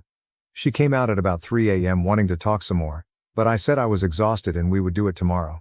She then slept on the floor beside me for the rest of the night apologizing again. When I told her to stop, she silently said okay and sobbed for a bit under her blanket. But that's everything that's happened so far. This was one of the hardest things I've ever had to do, but I regret nothing and feel much better letting everything out. I don't know how this situation will be in 2 months, but I was firm that it was the deadline. This post will probably get buried, so I probably won't do another update since I don't think anyone will care about this in a week or a month, but I will definitely private message those of you who have been helping me through this on how it turns out or those who just want to be updated. But yeah, thanks. Edit, for all of you who keep asking what my workplace is, I'm a RN. Update 2, I feel like this will be an easier place to post since it's my page and I don't have to worry about over spamming with small or inconsequential updates anywhere else, as it's only for those wanting to read. I want everyone who has privately messaged me to know I read them all, especially those of you who have gone through similar circumstances as me and have shared your stories. I've been doing some self-reflection and think I know how I want to go about this that will help with my lack of communication skills. I know I'm not a perfect person, but I still stand by my decisions I made that night 100% through and through. I might post an update sooner in a week or so, as the day after our fight I'm filled with a bit more hope than usual. Don't know how long it will last, but better make use of it. But again, I just wanted to post this for everyone sharing your stories with me privately, as I can't message you all, as it's been helping me make decisions on what to do about this all immensely. Hello, I have a partner who wants to start taking an interest in baking. She's a bit self-conscious and doesn't like asking or looking for outside help, and I'm kind of clueless in the subject, but I want to be able to find a resource to give some help for her. Are there any YouTube playlists or something similar you would all recommend to get started for someone who has little experience cooking as well? Update 3. This is a long post, and no, I'm not going to give a TLDR. Hey all, it's been about a week since my last post and I thought I'd give an update. A lot has happened, including the explosion of my first update thread. I have over 50 plus DMs asking me for an update, so instead of copy and pasting replies, I'll do another one. I find it easier to write than to speak in many situations, so this has been a great way to help my decisions and clear my head. Writing everything down has helped tremendously, and I will continue to do so until this is all over, and I will nuke everything afterwards. After the night confrontation, we didn't really speak all too much at home, with it being dry and awkward for a day or two, but I have been told I'm a workaholic by nature, so it was easy for me to stay at the hospital as a distraction, but in that time she did start to cook again. We weren't in the mood to go out to eat together. Eventually though, I sat down with her after she asked for a more thorough conversation on why I felt our relationship was failing. She promised not to cry or get upset, but wanted me to be 100% upfront so she had a better way of understanding, stating she wanted to try everything to fix this. I was really apprehensive about this, and I can't really explain why, but given being together for 4 years, I wanted to at least make an effort myself out of respect, even though a large part of me was angry for even doing so, as I feel I've never had the same from her. There have been many different camps in my last update, the main ones being kick her out immediately and leave her before it gets worse. Try to find a way to fix our relationship or end the relationship altogether, but continue living with someone who would probably become absolutely neurotic. If I was going to let her stay for 2 months, I would absolutely not be dealing with that. I took consideration in all these main advice discussions and read through almost every reply. Even the most assumptive, bizarre and downright unhinged Redditor takes. More importantly, I took heavy influence from those who have shared with me their past stories, which either led to them being stuck in loveless relationships for years or eventually being able to overcome their problems and have an even stronger connection. Thank you again for your private messages. I read through a lot of your lives. Now for our conversation. She said she saw something on TikTok where couples put a phone on a table with a timer and wanted to do something similar, for each person to air what made them upset. I said that was dumb. If we were going to talk about our problems, it would be better if there was no time limit. She eventually agreed and said I could go first, asking me first when was the time that I completely lost my love for her. As I said before, it was never one action, but a grating feeling that got worse and worse until it got to this point, and I told her that, so she then asked when was the time I felt the most angry. I said it would take some time to think for me, and she said that was fine. After a few minutes something came to mind. I couldn't formulate the right words at first, but it eventually just started to come out. I told her the worst time was when I was first starting at my hospital. To keep it short, the tempo was brutal. It was constant work with little to no downtime, as I was constantly learning new things that school had never taught me, while being expected to be able to handle it as a professional. It was without a doubt the most stressed I've ever been, and I feel like other RNs can relate here. That year hardened the way I think now. That hard work does pay off, if you have the drive and the passion. I told her I think that was when I started losing feelings the fastest, seeing her at home doing absolutely nothing. Coming home to no food made, to her not working a job, to her not learning anything, completely stuck to the internet with nothing to show for it. I said it made me even more upset when I had given suggestions for jobs with pretty easy schedules, or to find a new interest in school that would pan out better than last time, only to be rejected at every attempt. I told her flat out that it disgusted me. She asked me why I didn't make this a bigger issue at the time, That I should have communicated this to her, but I said there's some things that shouldn't have to be said. I shouldn't have to remind her to wash her ass, eat, do something other than mindlessly scrolling on her phone for hours at a day, every day. I also told her that after coming home from the hospital during more stressful days, the last thing I wanted was to spend my time begging my girlfriend to do something productive, so I held my tongue and settled as she was still nice and caring. I had no other reasons to end it, and so the resentment grew worse from then on. It was around here that I became more mean to my regret now, but I will still input it as I have everything else. I told her that when she dropped nursing, I was upset since I felt that she was more than capable of doing what I had done. But after spending more time in the relationship, and spending more time getting to know her, I knew that with the type of person she was there was no way she could have ever finished. Which is why I suggested easier and more laid-back jobs, less demanding majors for school, shit, even if she just cooked or found an interesting hobby at that point I would have appreciated it. Still, she chose to do nothing for years. It's just the type of person she was and why I felt done for her romantically over time. She asked me if I hated her, and I said I didn't know. I told her she was very loving and kind, but I hated how she handled her life to this point. That I felt no ill will towards her after airing everything out, but I also felt nothing else. I just felt done and ready to move on. Throughout this conversation we kept eye contact, and there were times it seemed like she would break, but like she said, she remained as calm as she could while I said what I had to say. I told her I was done and she could say her piece now, but she asked if we could continue the conversation later and locked herself in our room for the rest of the day. The next day we sat down again and finished the conversation. She told me that she thinks she's depressed, saying that she didn't feel sad before that night, just had no motivation to do anything. I had a couple of messages telling me to ask her to get tested for ADHD, but when I started bringing it up she was very adamant that is not something she felt comfortable with. I knew she didn't like needles or going to the hospital in general, but her flat-out refusing to get tested for disorders when I told her it was not at all like a regular hospital visit surprised me. She asked me if she was able to change her behavior. Would I give her another chance? I said I didn't know, as I felt nothing right now and didn't know if her doing it would bring any feeling back. Especially since it took my breaking point to do so. She asked if there was any compromise, and I told her again, if in a month I felt like there was enough reason to stay together I would, but that there was no guarantee that my feelings would return. But I would match any effort she also put out. She was frustrated by my answer, but I said that's how it would be. She gave me a piece of paper to look at that she was working on last night that had a list of hobbies and interests she wanted to look into, the two major ones being photography and cooking again. She told me that she was looking into these while also showing me her phone, giving proof that she was putting in applications on Indeed and Glassdoor for some entry-level positions that she might get hired in. I told her if she was able to show enough passion or interest in these hobbies that she showed, I would not care about her working, just anything to improve herself. But if she didn't do anything at all, then it would be best to look for a new job to help her if she moves out. I've also been asked in private messages if I have any personal friends to talk to. There's two female coworkers I confide some information in given how many hours we work together at our hospital, and who I completely trust, as in my opinion they are extremely grounded. They both said I would eventually get love bombed and this would all go back to how it once was, and that I needed to stand firm with moving on. They're very helpful friends who have even offered to let me stay over for a few nights, giving the reason that I would fall for her manipulation if I continued being anywhere near her, in their own words. But it didn't feel right since I'm still technically in a relationship, but I said I would consider it if the situation worsened. But again, I find them grounded, so I always try to take their advice to heart. Despite numerous messages from you all privately or openly telling me that this will be a mistake, I want to make the attempt to give this one last try. Though I feel heavily closed and guarded and still feel indifferent with our current situation. But a lot of you have told me this can eventually change with enough work from both parties. I have also taken the advice of those saying to cut off sex, which was my intention from the start anyway, by continuing to sleep in the living room. But each day she has been sleeping on the floor right below me, even when I tell her I'd rather be alone with my thoughts, telling me this is something she would not accept.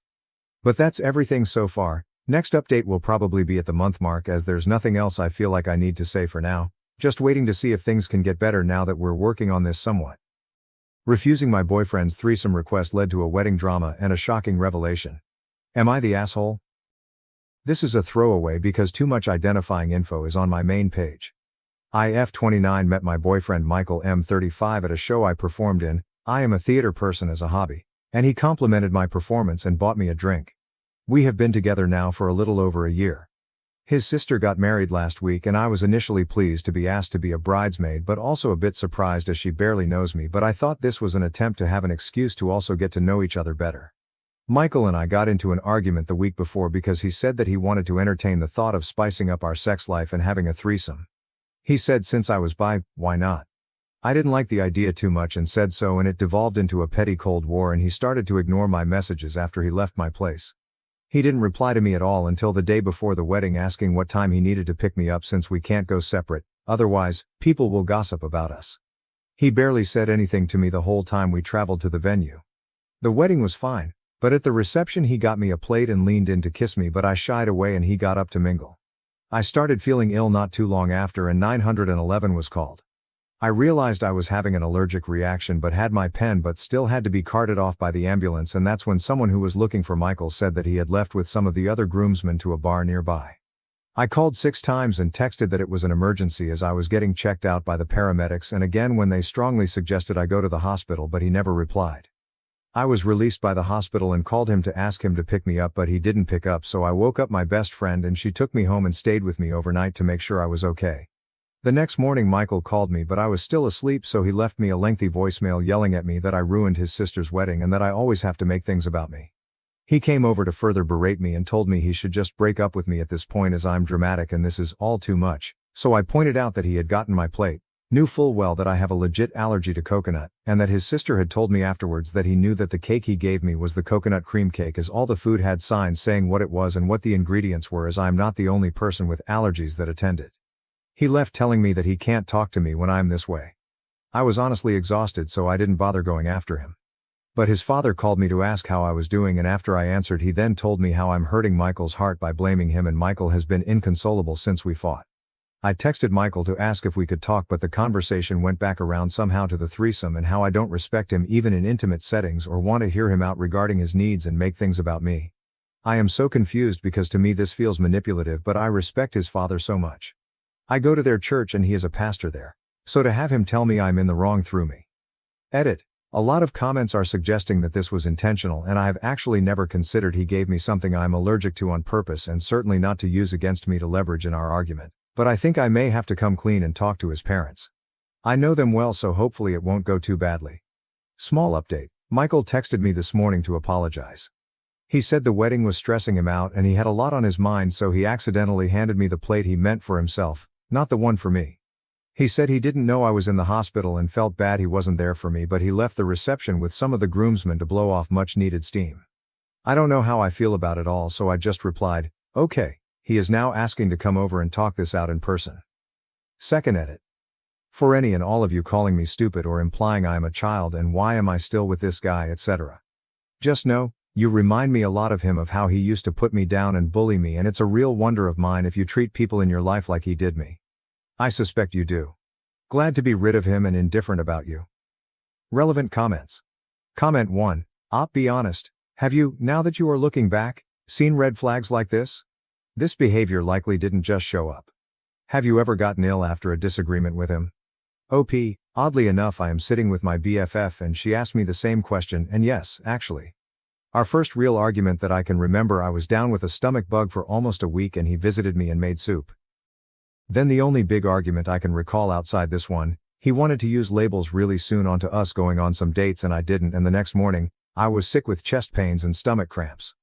I don't want to sound dramatic or accusatory, but since people have commented he might have purposefully given me something I'm allergic to, I just don't know anymore. Comment 2. NTA. The two of you are completely incompatible. He wants threesomes. You want to attend wedding receptions without leaving in an ambulance. Okay. When I read this, I was with Bestie and we've been drinking, and the scream I scrumptious laughing so hard nearly killed me more effectively than the coconut LMAO update 1. Well, many of you were right, I should not have met him in person, but I did. He took me out to lunch insisting he pay for it all, and it was incredibly over the top. He had flowers and a written letter of apology, but as some of you messaged me, his apologies dodged the point by way of "if I hurt you," or "that you're feeling X or Y feeling," etc. He quoted some scriptures and said he has repented as his carelessness caused me harm. I wasn't much moved by any of it until he said how much his family loves me and how much our church roots for us as a couple, and I kinda sat back and realized that one flimsy reason I was even entertaining forgiving him and staying was because of the pressure I dealt with as the GF of a pastor's son. It occurred to me that there were so many times I let things slide because he is the heir apparent, so he had the power in the social aspect of our community. Sorry, I know I'm rambling, but I'm emotional and tipsy. I remember just staring at him and saying it was incredibly alarming that by now he can't be aware of my one ingle allergy, and that he didn't bother to tell his own GF he was stepping out with the guys, or even that he was stepping out of his own sister's wedding at all. He then said it was really actually kind of stupid of me to eat a cake that had coconut, and implied I'm an idiot for not realizing what I had was coconut. I realized then he would never accept that he was in the wrong, and thus there was no point. I stood up and smiled and said, "You know what, don't worry about it. Thanks for dinner. Good night." To which he replied that if I wasn't going to grow up and accept his apology, I'm a waste of his time. He uses that a lot whenever we disagree, and it usually hurts me deeply, but this time it was like a Rolodex of memories flooded my brain, and I really suspect he's been deliberately making me sick whenever we disagree to teach me a lesson. I said I was done and he needn't waste his time with me from this point on, and left. I then sent screenshots to his father explaining the situation as best I can without blaming Michael for prior illnesses without proof, and I got a text about 20 minutes ago from his father. His father is incredibly disappointed in my immaturity and hurt that I wouldn't even give it until Sunday at church, where we can pray together, talk it out and heal.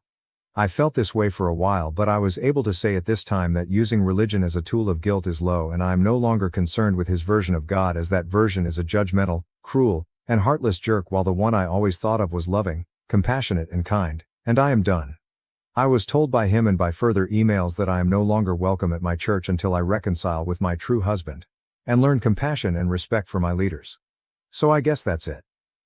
I will enjoy sleeping in tomorrow and eating coconut-free food, while lazing about my home rather than going to 3 separate church services starting at 8 a.m. and then figure it all out from there. I don't know how to sign off, but I do watch a concerning amount of Charlotte Dobry videos, and she usually ends things with practical shit like, do your laundry or something. So I will just say, live for yourself, feed your soul, and know you're enough. I certainly am going to put in the work to get there, and I hope we all make it to the other side, content and filled with love and joy. And by the way, F you, Michael. I know you are reading this. I know you know it's me, and I hope your socks are always just a little soggy. OP added in the comments. Here, I forgot to add to my post, but I didn't want to bring the threesome requests into it. Well, I sent his daddy screenshots of some texts. If you'd like some drama, here are the top 2. It was the night I sent him home after he tried and failed to pressure me into sex. He told me that I was missing out and should be grateful since, your body makes me sick, but my love for you is stronger. Would it kill you to be grateful enough to just do a HJ? And on his birthday, I had just been in the hospital after passing out from exhaustion and dehydration and went straight to his party. I stayed at his place until everyone left, and I left soon after helping clean all but the kitchen, and he sent, you could have cleaned the kitchen then or stayed over for sex. Then you're a waste of time if I don't even get birthday sex. Thanks a lot. And after both B suggested adding a third. His dad hasn't responded. Relevant comments. Comment 1. Holy crap, and you stayed with him? You poor girl, no one deserves someone like that in their life, but you didn't say if you told his dad about him sending you to the hospital and potentially killing you. Because we both know, and the rest of Reddit knows, that he did that intentionally. And if there was proof of him giving you that cake, you could probably send his happy ass to jail. OP, I didn't and don't have the best self-esteem. And here is the only black woman in the town that I've known of. I've always known that I'm considered less desirable. Not saying that's right, but just knowing where I live. Been here since my preteen years. When Michael asked me out, it was like a parade. Everyone acted like it was a Cinderella story and I won a lottery or something. I have a friend who I have been texting today, and she is letting me know how dumb I've been. I never told her of our issues, and is about ready to commit crimes. LOL. I think I lost myself for a bit, but I wanted to leave the church low key for a while because of my treatment, so that helps a bit. Update 2. It has been a hot minute. I forgot about my posts until I was watching a YouTube video on Reddit stories, and the story reminded me that I never did update. I found a church in my city a bit more laid back, like we can go to the pub after and have a laid back laugh. I did like it and made amazing friends I am still in touch with, but the going to church idea came from my therapist, and it was to see if I do identify with the church or the ideals of it, and I don't. So now I am back to being the heathen I am. LOL. My ex quickly moved on and he had a new GF within a month of us breaking us. Bless that woman, I thought, because isn't she in for a ride? Oddly enough, she reached out to me on my Facebook and I was curious and opened it. She started with who she is, how long she and ex have been dating, and how long they knew each other. Childhood friends, so basically forever. She then said that she feels convicted by the Holy Ghost to seek a resolution between me and X, and she is worried I may be his true wife. And if I cannot forgive, then I am proving I am not, and to let her know, as she cannot marry him until I make this clear. I shit you not. Seeing the screenshots, the chat with my new church buddies, my friends sent vomiting emojis, and that this is a cult and not a faith. I concluded they were right and replied with, yeah, marry him if that's what you want. And nothing more. I am getting messages from members of the church, but I don't much care. I've loved my life since leaving. I didn't know life could be so enjoyed really, and it makes me wonder how much damage the church had on me, but for now, just for fun, I am going to an appointment with a friend of a friend's apprentice on tarot readings. LOL. No, that's true. I was asked. No offense to anyone who believes in it, it's just not normally my thing, so I'm curious and interested. Maybe it will be good. I will know. Am I the asshole for flipping out on my fiancé for canceling all the vegan food options from our wedding menu behind my back? My fiancé, 31 male, and I, 25 female, are getting married soon. There wasn't much that disagreed on during the wedding planning except for food. Me and my family are vegans, and there are so many reasons why we chose this lifestyle, and one of them being that we have a history of health issues. My fiancé and his family are the complete opposite. They're hardcore meat eaters, which is fine by me obviously. However, when deciding on the wedding food menu, I wanted to add 5 vegan options. My fiancé and his mom objected, saying it was a waste of money over food that isn't real food. They also argued that this would be offensive for their guests and suggested my vegan options just be the good old salads and appetizers. His mom wanted cupcakes. LOL. I said no, because for one, it's me and my family who's paying. And two, I want to make my guests feel welcome and not be treated as second-class citizens by being served salad. My fiancé made a face and said, "Isn't that what vegans eat?" I refused to argue about it and said it was final. The other day, I found out that he had canceled all the vegan options and took them off the menu completely and behind my back. I was seething. I called him at work, but he kept hanging up on me. I went straight to his workplace and confronted him there and just flipped out on him. He was stunned to see me.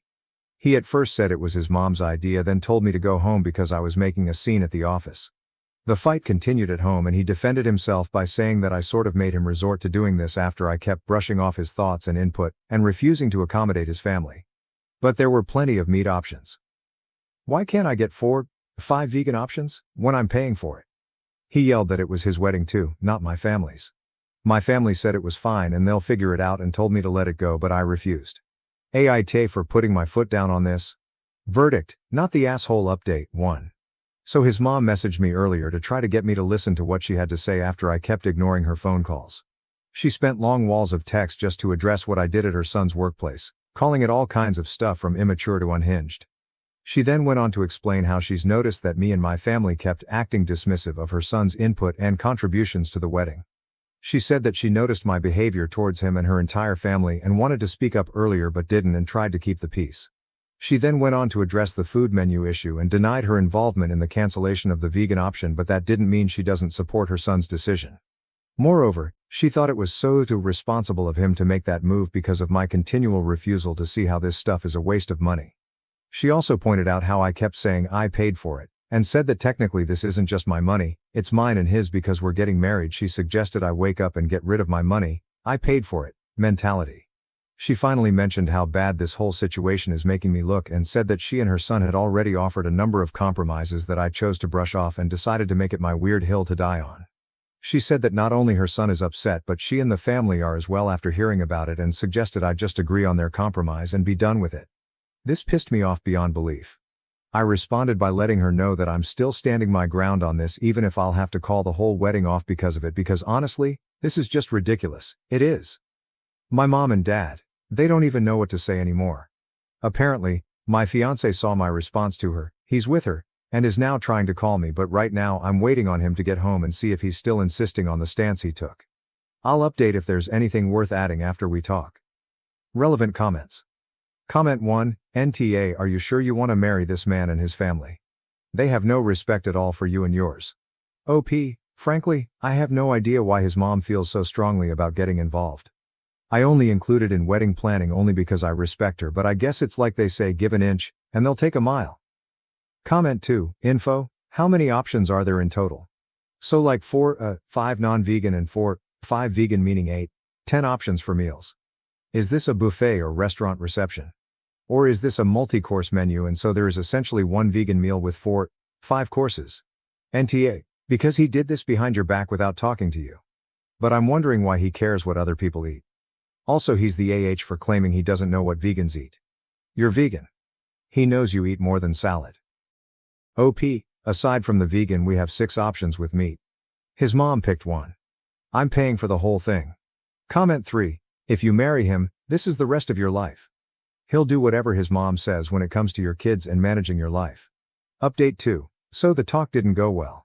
I waited for him to come home so we could have a final conversation about it, but he still insisted on his stance. For more details, his family are a bit on the heavy side. Nothing wrong with that, they're perfectly within their right to decide how to live, but they get easily offended at the mention of the words weight and food. I tried so hard to focus on the issue at hand, but I noticed there was a pattern of this behavior. He said it wasn't true. And that this was just an attempt for me to throw past conflicts at him in order to win the current one. He claimed he tried to reason with me about why and how his guests might see those vegan options as offensive, also said that his family love food and consider it a big deal, and how he didn't want his family to feel like there's certain options that they couldn't touch, and feel that there's difference in how I treat them versus how I treat my family. He then went on to explain how it's just an event and how my family should just accept what's on the menu, and if they felt inconvenienced, so what? It's just a one-time thing, they're not gonna die if they had salad and appetizers. What he said wasn't a good enough reason for me cause his folks are gonna think and say what they want, but at the end of the day it's my wedding. And to be honest, realizing that my partner himself thinks it's okay to steamroll my opinions and decisions simply because he's prioritizing others and their opinions over me was really upsetting and not something that could be looked past. Normally, I'm a person of rational discussions and compromises. I'm all about compromises. I'd compromised on much bigger matters than just food, but like people said ... it quote s not about the food anymore. If it ever was. Like, he'd literally lose nothing if he let me have what I wanted, but apparently, he was willing to lose it all over this, which is fine by me. I gave him back the ring and called everything off. I just couldn't envision myself living like this any longer, having to walk on eggshells for his family and letting him basically override my opinions and have the final say no matter what. Marriage is about compromise, and here he has nothing to lose yet chose to do this to me and my family. Mind you, this is my first serious relationship and I didn't know what to expect, but it's safe to say that he and his mom and family did make it feel like I was taking crazy pills on many occasions, so that's that. Last thing he said was that I chose my family over him and ended everything for the sake of keeping him happy. Decision has been made and it's done. Just wanted to give an update to those who wanted it. Thank you so much for your endless stream of advice and support. Relevant comments. Comment 1, good for you. Marriage is about compromise, and it doesn't sound like your ex is interested in compromising, or even letting you have a say in things. That isn't a partnership. OP. Thank you. And you're right. Honestly. I felt kind of hesitant about posting an update. In fact, I was hesitant about posting my situation as a whole. Normally I'm not the time to share my private business online, but I was desperate. Like I said, there were times where his family made me feel like I was taking crazy pills. Honestly, and I'm gonna say this anyway, I hate them. They always made me feel like an outsider and a stranger. Never really warmed up to me and instead pretended to like me, but it was obvious they resented me. They claim that I'm a covert fat phobic, but in reality, I got mocked, along with my family, for being underweight due to health issues I'd mentioned before. Don't even get me started on future Mill, though I feel as though I gotta let it all out and vent. Comment 2, you go girl. Dude 100% laid out a roadmap where only his opinion matters and yours is irrelevant. This probably wasn't the first time, but it for sure would not be the last. OP. Exactly. Like I said, I'd noticed a pattern of this behavior but kept rationalizing it, which was a huge mistake on my part. It's been utter torture trying to please him and his family. I'm an emotional mess right now, but there's this little voice of reassurance telling me I've gone through the worst and survived it. I'm so thankful this happened. It helped me see things clearer. After my abusive husband's death, I'm forced to pretend he was a great man. Despite his mistreatment and affairs, I'm now free. My husband passed away 3 months ago. I was relieved of that. He abused me financially, mentally, and even physically. When I got pregnant, he convinced me to quit my job, saying that he would take care of me. I could never buy anything again without asking his permission. I couldn't even buy a cream without asking his permission, and he decided if I could or not. Even months ago that I had a little money of my own, I had to ask him for permission to buy something. What was mine was theirs and theirs was theirs. But I stayed there because I still loved him and I didn't have a place to go. I had too low self-esteem and let myself be stepped on. When I stopped loving him, he had already had his first affair. He made me believe that I was to blame for the affair because I didn't want to have sex months after my birth. That left me torn and I had to receive stitches. I was already planning my exit and saving money little by little while I was working selling things from home since he wouldn't let me work outside because he was very jealous. I wanted to pay for a lawyer.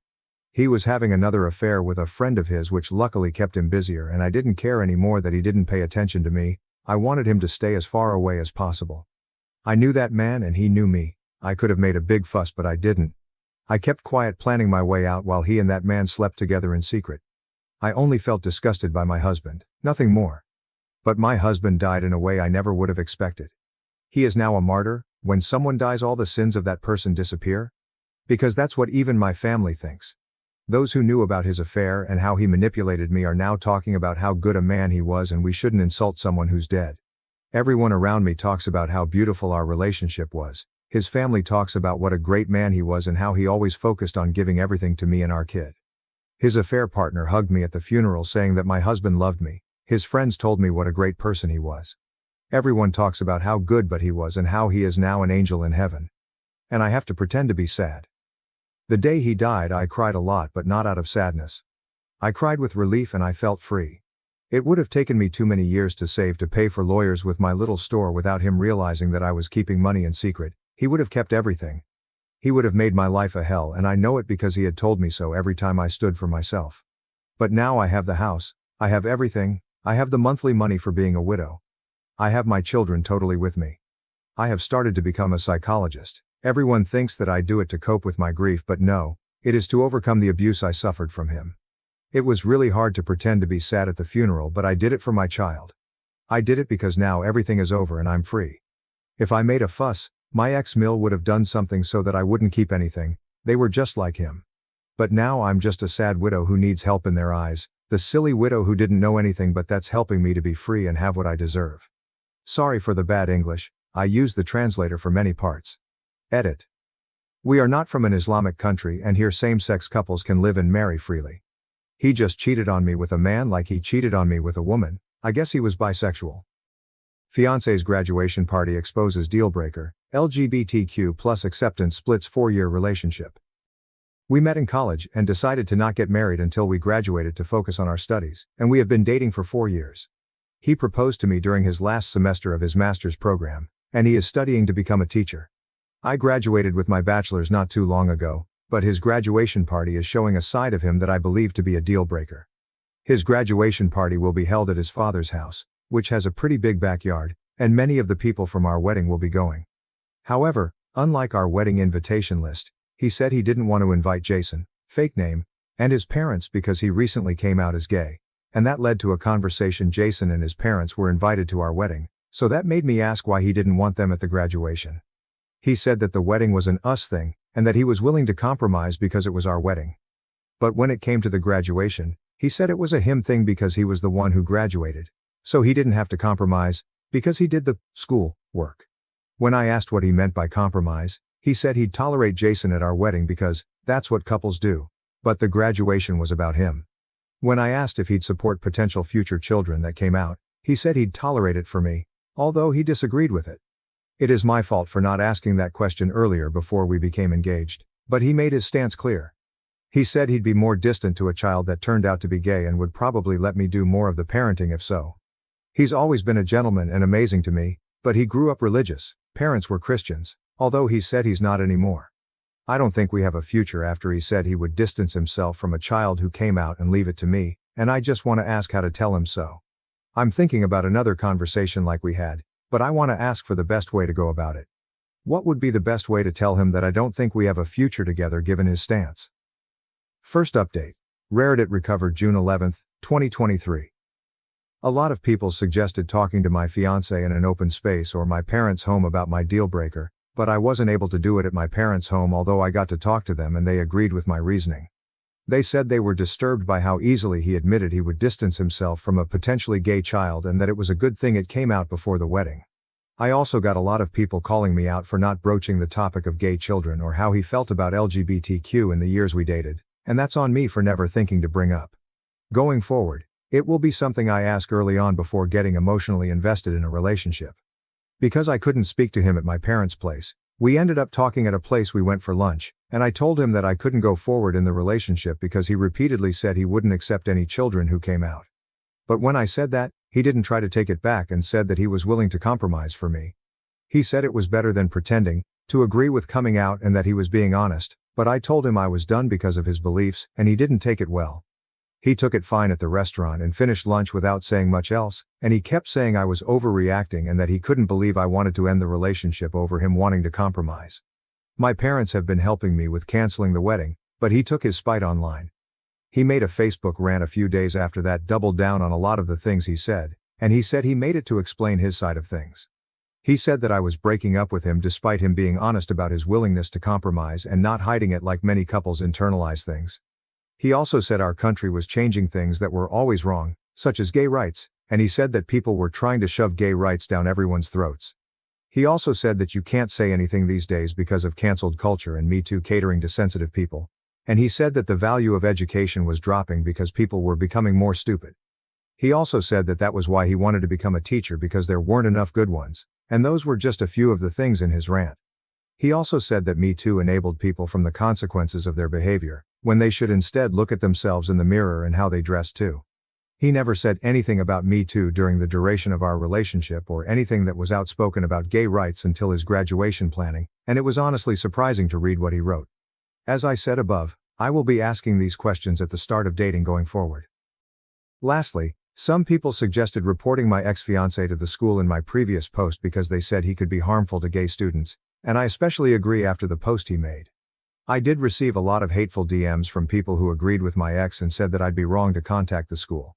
Some even accused me of considering canceling him in DMs and a few comments on my last post, but I don't see it as that.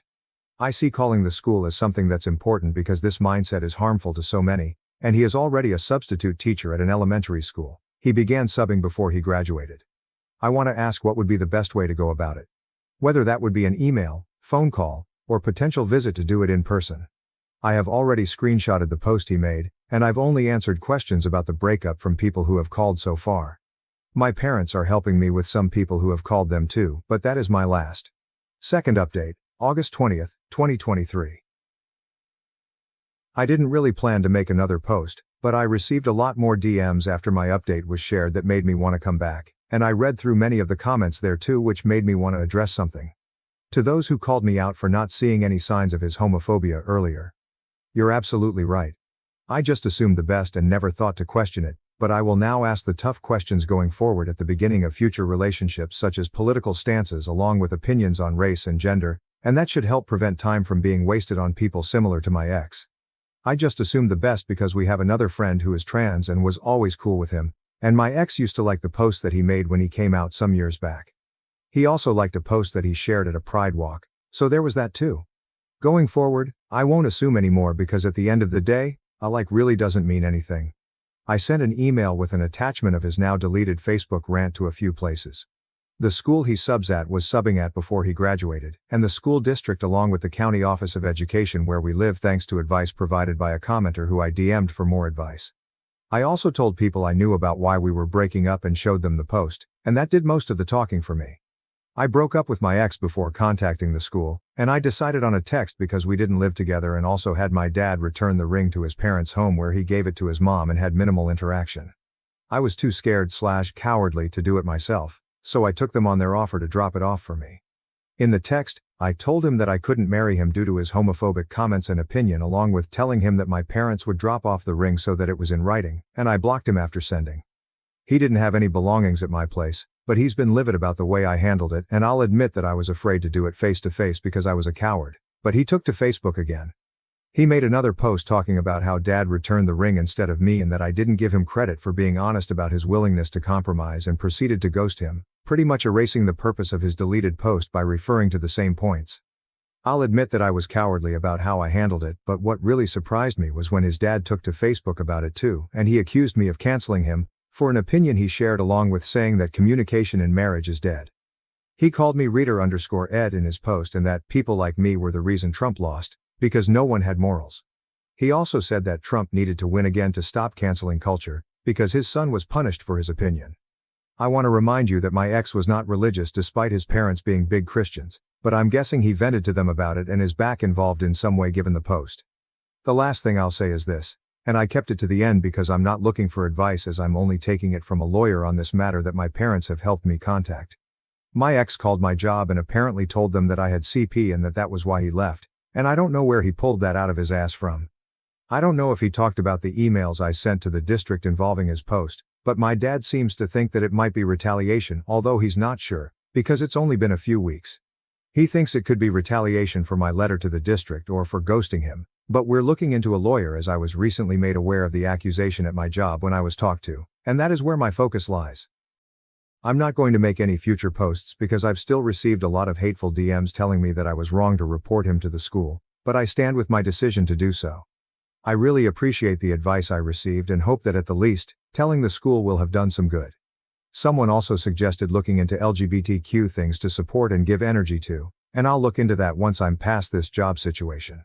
Third update, September 9th, 2023. I said that last time was going to be my last post, but I really mean it with this one. Before I get into why though, I just want to say again that I'm sorry for not seeing his homophobia earlier. Many people have cursed at me in DMs asking how 4 years of dating never showed it, and I thought I apologized in my last post, but I kept getting those messages, so I just want to say again that I'm sorry and that going forward, I'll ask for political gender beliefs on the first date to not waste time with potentially hateful people. I'm just tired of being yelled at about it, and there have been some supportive comments too. But the majority of them are either calling me out for not seeing it or for wrongfully canceling him and agreeing with many of the points his father made in his Facebook rant. If the news was on TV as we were doing something, eating, my ex didn't voice his homophobia then as many asked. And when we talked about kids, it was wrong of me to not ask what he'd think if they came out. Lesson learned for next time. As previously mentioned, we also had a friend who came out, and he's very close to them and accepting. But with that out of the way, I'll get to why this is my last post aside from the majority of hateful DMs. My ex's dad hasn't stopped posting about me on Facebook, and it's all pretty much the same as canceling culture rants from last time and calling me a leftist, among other things. I have also received a number of social media DMs spouting similar hate to the DMs I received on Reddit, and I directly blame him and his dad for this. I mentioned last time that I was looking into a lawyer, and my parents have helped me with the search, which has been helpful because of how his dad continued. His dad posted my socials and home address to one of his Facebook posts, thus why I deleted my Instagram. And he said that he was going to cancel me back too. Another reason I contacted a lawyer was because I received a threatening DM, but that's the most I'm going to go into specifics. I only received one of those, but it was enough to make me and my parents want to be on the safer side. And that's another reason why I'm done making these posts, because I want this whole thing to be over soon. I really appreciate the supportive DMs I received in the midst of the hateful ones, and I also appreciate the majority of supportive comments from Boru that were sent to me by someone in a DM too. I really hope the whole thing is over soon because it's been draining, but hopefully the lawyer can at least provide some peace of mind. Fourth update, January 27th, 2024. I'm going to update the bottom of my post, instead of a new one, because of the sensitivity of what's happened the past few months. The past few months have been really tough, and the encouragement I've gotten from reading my story on Boru has helped more than I can express. Everyone there has been really supportive, so much to the point that I reread the comments for reassurance when I feel down sometimes.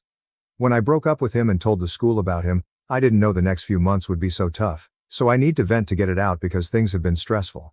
When I mentioned how my ex's father has been posting about me on Facebook in my previous posts, he posted my home address, and a link to my socials, in one of his rants, where he said he'd cancel me back for canceling his son. And that led to me, among other things, looking into a lawyer. However, I also moved back into my parents for a few reasons since my last post. Someone slashed my tires in front of my home at night, and to this day I don't know who. I have no proof that it's connected to him putting my address on Facebook, but I think it could have been. I also made a police report, but they didn't find who did it. I also mentioned in my last post that I was getting threats without going into specifics. But to be honest, some of them were DEA_H threats that gave me lots of anxiety. I'm guessing they could be from some of my ex's friends or his father's, but I also received a lot of messages on my socials, since his Facebook post where he linked my socials, that led to me deleting my socials, many cursing me out and calling me woke among other things. My Reddit posts were also picked up by numerous TikTok accounts that share Reddit stories with a video game playing in the background, and I was recently made aware of 3 of them that seemed to garner some attention, one with 80k views and a couple hundred comments. Another with 20k, and a fair bit of the comments were supportive of my ex. That also directed traffic back to my Reddit post that led to a few more hateful DMs since my last update, along with a fair bit of supportive ones too, so that was another wave of messages to go through. I have no quarrel with the videos themselves because many comments were supportive too, and the channels share other Reddit stories too. The fact that some commented in agreement with my ex doesn't make the video bad either, but was just a realization of homophobia. Some comments made fun of Jason for coming out while others said my ex was right to uninvited him. It's just been a lot, and I came back to get it off my chest. I know I'll get more hateful comments after updating, but I also want to say I don't regret what I did. My ex hid his homophobia. We had friends who came out who he supported, and he came to pride marches with them too. As many commented, the mask came off eventually. In regards to the CP accusations from my ex-father, child pornography for those who were confused in the comments in my previous post where I didn't indicate, my parents helped hire a lawyer, but I won't go into specifics on that. All I'll say is that we're taking it seriously and are taking legal action against it. If anything comes from it, I'll share it in an update. The tire slashing and threats also did a number on my mental health, but it showed me some things too. The DMs also showed me just how ruthless people are, strangers who would never say such things to my face. I'm considering moving out of state, but I'm currently with my parents for safety reasons now. I especially appreciate reading the supportive comments DMs that aren't hateful because they really help, and I'm also with a therapist, but progress hasn't been great yet. There's a lot of mental health stuff I don't feel comfortable going into specifics about. It's been a lot of craziness, but I hope it calms down with time. Final update, made by OOP's parents. August 3, 2024. I have been in contact recently about something my husband and I wanted to share, and we asked if she would post it to Boru after they covered some of our daughter's updates. The person who made the previous updates was our daughter, and she shared the post with us as we tried to navigate her situation. Many of the comments from Boru were very supportive, and that is a big reason why I'm here today. The main reason, however, is because she committed suicide a few weeks ago and the funeral has already happened. We fully supported her decision to leave her ex after he showed colors we hadn't seen before. We were also in the process of receiving legal advice regarding the accusations that were made against her too. But even as we did, she was often overwhelmed and depressed. Even to the point of not wanting to get out of bed sometimes or even eat on certain days. We were able to help her find a therapist, but there was so much going on all at once. From the death threats and DMs to the slashing of tires and her ex's father posting her address alongside one of his online rants, she ended up taking an unpaid leave of absence from her job shortly after the slashing to move in with us. Before that, her job also called her into the office to discuss the allegations made against her from her ex, and the culmination of everything was so overwhelming. Her ex and his father posted so much about her with no regards to doxing her, and we are in the process of pursuing them legally for the role they played in everything. Regarding her ex, he is still a teacher as of writing this. His father hasn't stopped attacking her online even after she passed, and we have documented everything he posted. We also told everyone who knew her how proud we were not only of her decision to break up, but also to ensure that his hatred wasn't spread to others by reporting his post to the district, and we owe thanks to the many Redditors who told her how to report it to the district. There were also some comments and DMs that said she brought backlash upon herself by reporting him, but we believe that she did the right thing and that she was braver than most might have been in her shoes.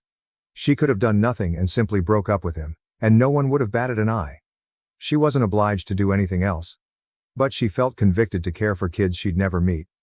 And if she prevented one kid from falling prey to his hatred, it is that much more worth it.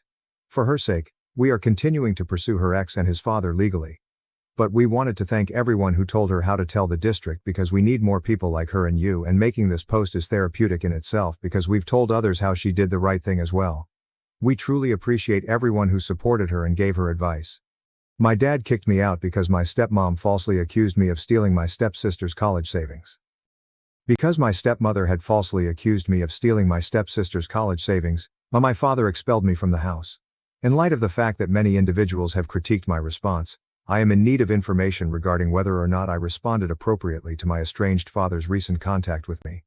My relationship with him has been strained for the past 8 years, and we have not been on speaking terms. After I had just graduated from college, he kicked me out of the house when I was 21 years old. A few months passed during which I was living with my family until I started working and eventually saved up enough money to move out on my own.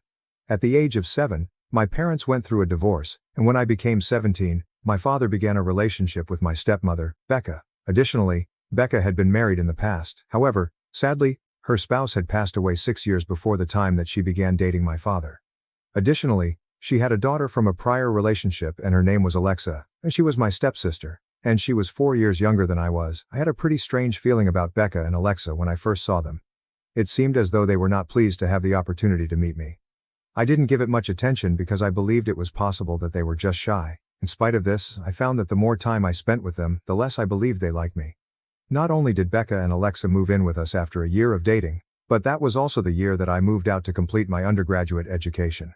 When I was at home, I didn't spend a lot of time with them. Only when I returned home for the holidays would I have the opportunity to spend time with my family. Whenever I returned, they would behave in a really peculiar manner when they were near me. Despite the fact that they were married when I was in my second year of college, they did not appear to have any feelings for me on any level. It was as if they did not appreciate my presence, and they appeared to be more happy when it was just them and my father. I am not sure how to put it into words exactly, but it would appear that they did not like my presence.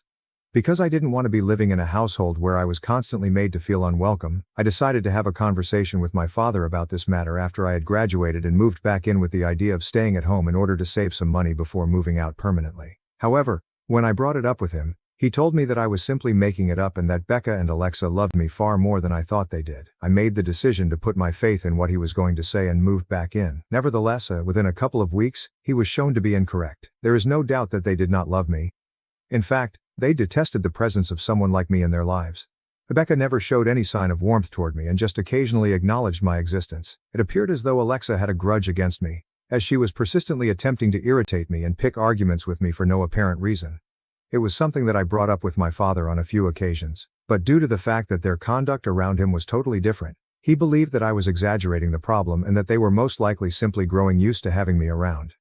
This continued for a couple of months, and despite my best efforts to steer clear of them, they continued to make my life more challenging than it already was. I even stopped whining to my father about it at some point since I realized there was no purpose in continuing to do so. The only thing I wanted was to put away enough money so that I could finally move out. Becca and Alexa framed me for stealing Alexa's college savings, which has resulted in my being tossed out of my home in a manner that was rather rudely performed.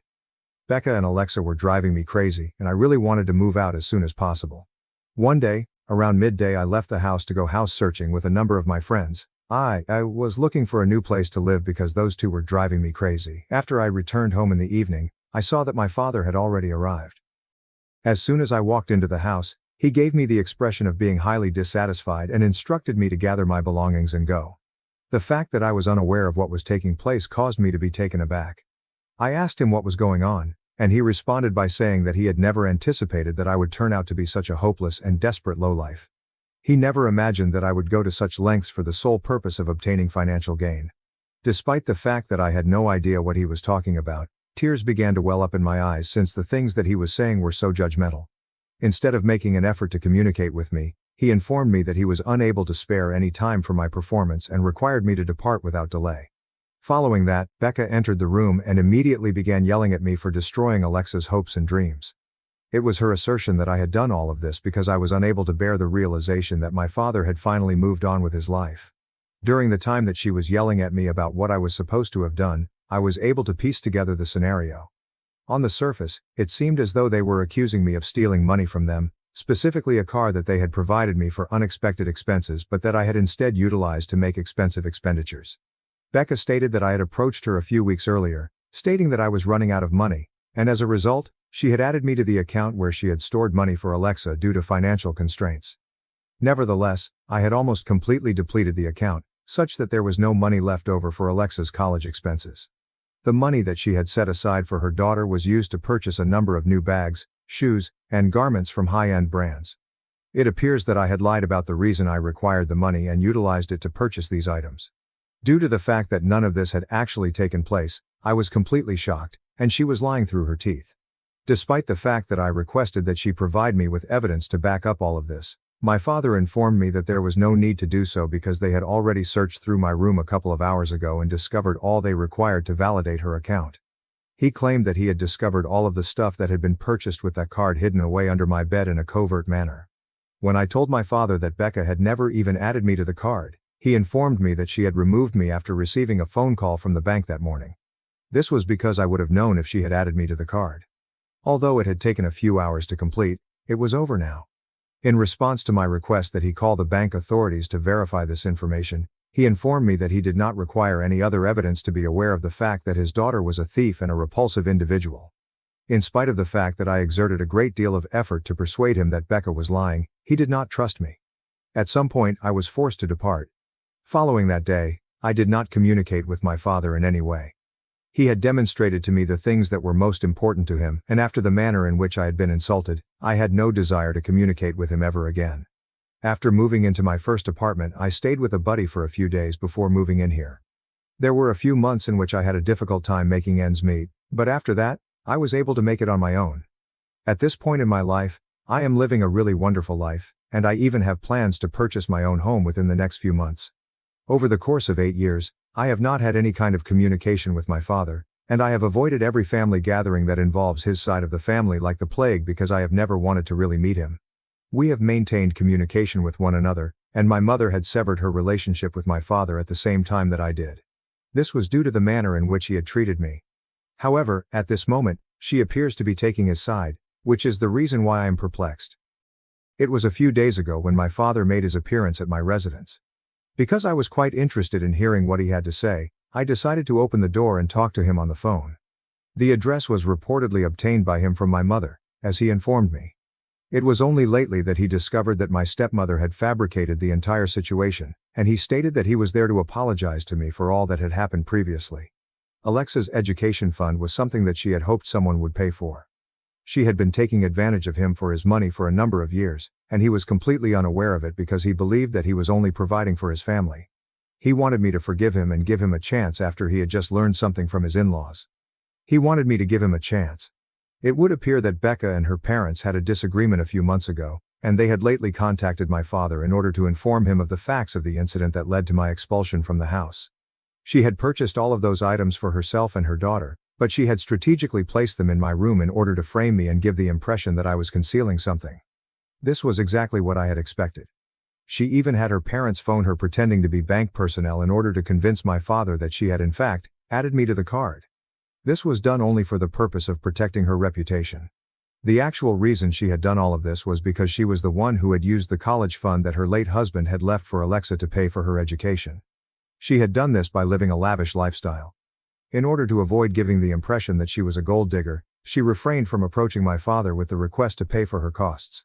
The fact that she believed my relationship with my father was going to stand in the way of their relationship was another reason why she detested me. Because of this, she had always had a negative opinion of me. That is how she came up with that plan.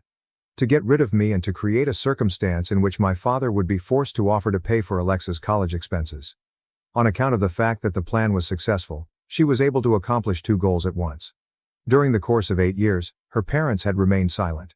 On the other hand, as a result of their argument, they recently came to the conclusion that it was finally time to unearth some ancient bones and reveal the truth to my father. He disclosed to me that he had already initiated the process of filing for divorce from her a couple of weeks prior, with the assistance of his previous attorney. At this point, he had arrived to make amends with me. In his statement, he mentioned that he was aware that one of my friend's fathers was a well-known divorce attorney. He then requested that I perform my responsibility as his daughter by putting him in contact with my friend's father. A petition that was ridiculously biased in favor of one party had been drafted by Becca and her attorney. A second thing that my father asked me to do was to find a lawyer who would be willing to reduce his fees for him. As a result of the absurd nature of the situation, I ended up laughing in his face before I closed the door. It was hard for me to come up with the idea that he truly thought he could just drop by, apologize, and then ask for my assistance, expecting that everything would be normal again immediately. Clearly, I was not going to be of any assistance to him in any manner, shape or form. It would be necessary for him to make direct contact with my friend's father in order to hire him as a lawyer, and he would be responsible for paying the fee, just like everyone else. The fact that his previous attorney was unwilling to handle the case because it appeared to be too hard and wanted to retire was not something that I was concerned about. Following the act of shutting the door in his face, I instructed him to leave before I contacted the authorities. My mother phoned me after that to let me know that what I was doing was not appropriate. I had the impression that there was nothing further that could be said, but after that, she called me. I am very perplexed as to why she has suddenly taken a position of support for my father, but I became really enraged when she informed me that she did not agree with my decision to refrain from assisting him. It was her assertion that my father was a typical human being, just like the rest of us, and that everyone makes errors. It was unfair of me to hold him to an unattainable standard and to act as if it was unacceptable for him to make mistakes just due to the fact that he was my father. It was not that I had a problem with the fact that Dad had made a mistake by trusting his wife. Rather, the issue that I had a problem with was the fact that he had trusted his wife more than any other person, including me, his daughter. At the time that he kicked me out of the house, he referred to me as a nasty person and a desperate lowlife. I still haven't forgotten that he said those things. In spite of the fact that he had brought me up and had a direct familiarity with me, he believed that I was capable of committing such heinous acts. Not only did he come to apologize, but he also came to ask for my assistance, even after 8 years had passed. It is quite unlikely that he would have come forward to express his regrets if he had not required my assistance. It took him 8 years to recognize that he had made a mistake, and here he was, repeating exactly the kind of behavior that I had detested him for. I had loathed him for it. I made an effort to explain this to my mother, but she just couldn't seem to get past the fact that he had accepted responsibility for his actions, regardless of how late it was, and that this was significant. As an alternative to behaving in this manner, she said that I should forgive him and present myself as a more mature individual since I should most certainly assist him. The truth is, even if I wanted to, I don't believe I would be able to assist him in any way. I am a friend of his attorney, and I am very certain that I will be able to ask him to talk to his father and collaborate with my father. But I do not believe that I will be able to persuade them to reduce the price of their services. The most qualified divorce attorney in the area does not come at a low cost. Therefore, why would I even want to commit to something that I'm not even sure I could accomplish? Because of this, my mother and I ended up having a heated discussion about it for approximately 30 minutes, and by the time the phone call was over, we were both feeling very aggravated with each other. On the other hand, she simply refused to view things from my perspective, and I was unable to comprehend what she was talking about since I did not believe that she made any sense. At this point, we are also not communicating with one another, and I am pondering whether or not I made a mistake in this regard. Though I don't believe that what I did with my father was particularly inappropriate, the response that I received from my mother is leading me to believe otherwise. I'm not sure if I made the right decision when I declined to assist my estranged father in the divorce proceedings. Consequently, I have made the decision that I will not interact with either of my parents. Following the manner in which my father dealt with me, I do not owe him anything. You guys in the comments are absolutely correct. The fact that he apologized to me a few weeks after discovering the truth is evidence that he would not have apologized if he did not require my assistance. He apologized literally weeks after discovering the truth. I would like to express my gratitude to everyone who left a comment. I really needed it. Regarding my mother, I am not really sure what has gotten into her or why she is siding with my father after such a long period of time during which she has not communicated with him. On the other hand, I am not very interested in learning what is going on. During our conversation, I inquired as to whether or not she was in contact with my father and whether or not she was talking to him. She responded with a negative. It was revealed to me that she had not communicated with my father for the past 8 years, following the fact that I had been expelled from the boarding house. Nevertheless, he was the one who had attempted to get in touch with her on the day that I had slammed the door shut squarely in his face. She explained to me that he had been crying, which was the reason why she had chosen to listen to what he had to say. My father is not exactly a particularly emotional man, and it is quite difficult to make him weep, so she wanted to know what was going on that had caused him to contact her. She wanted to know what was going on. She was able to learn the truth about what had transpired when he attempted to apologize to me in this manner. In addition to that, she had not communicated with him in the past 8 years till that point. Considering that she was in the exact same position as I was at the time, I find it difficult to believe that. It would be more challenging for her to forgive him as a result of the divorce that occurred between my parents. They were really good friends, and I think that this event has brought them back together or whatever has brought them back together.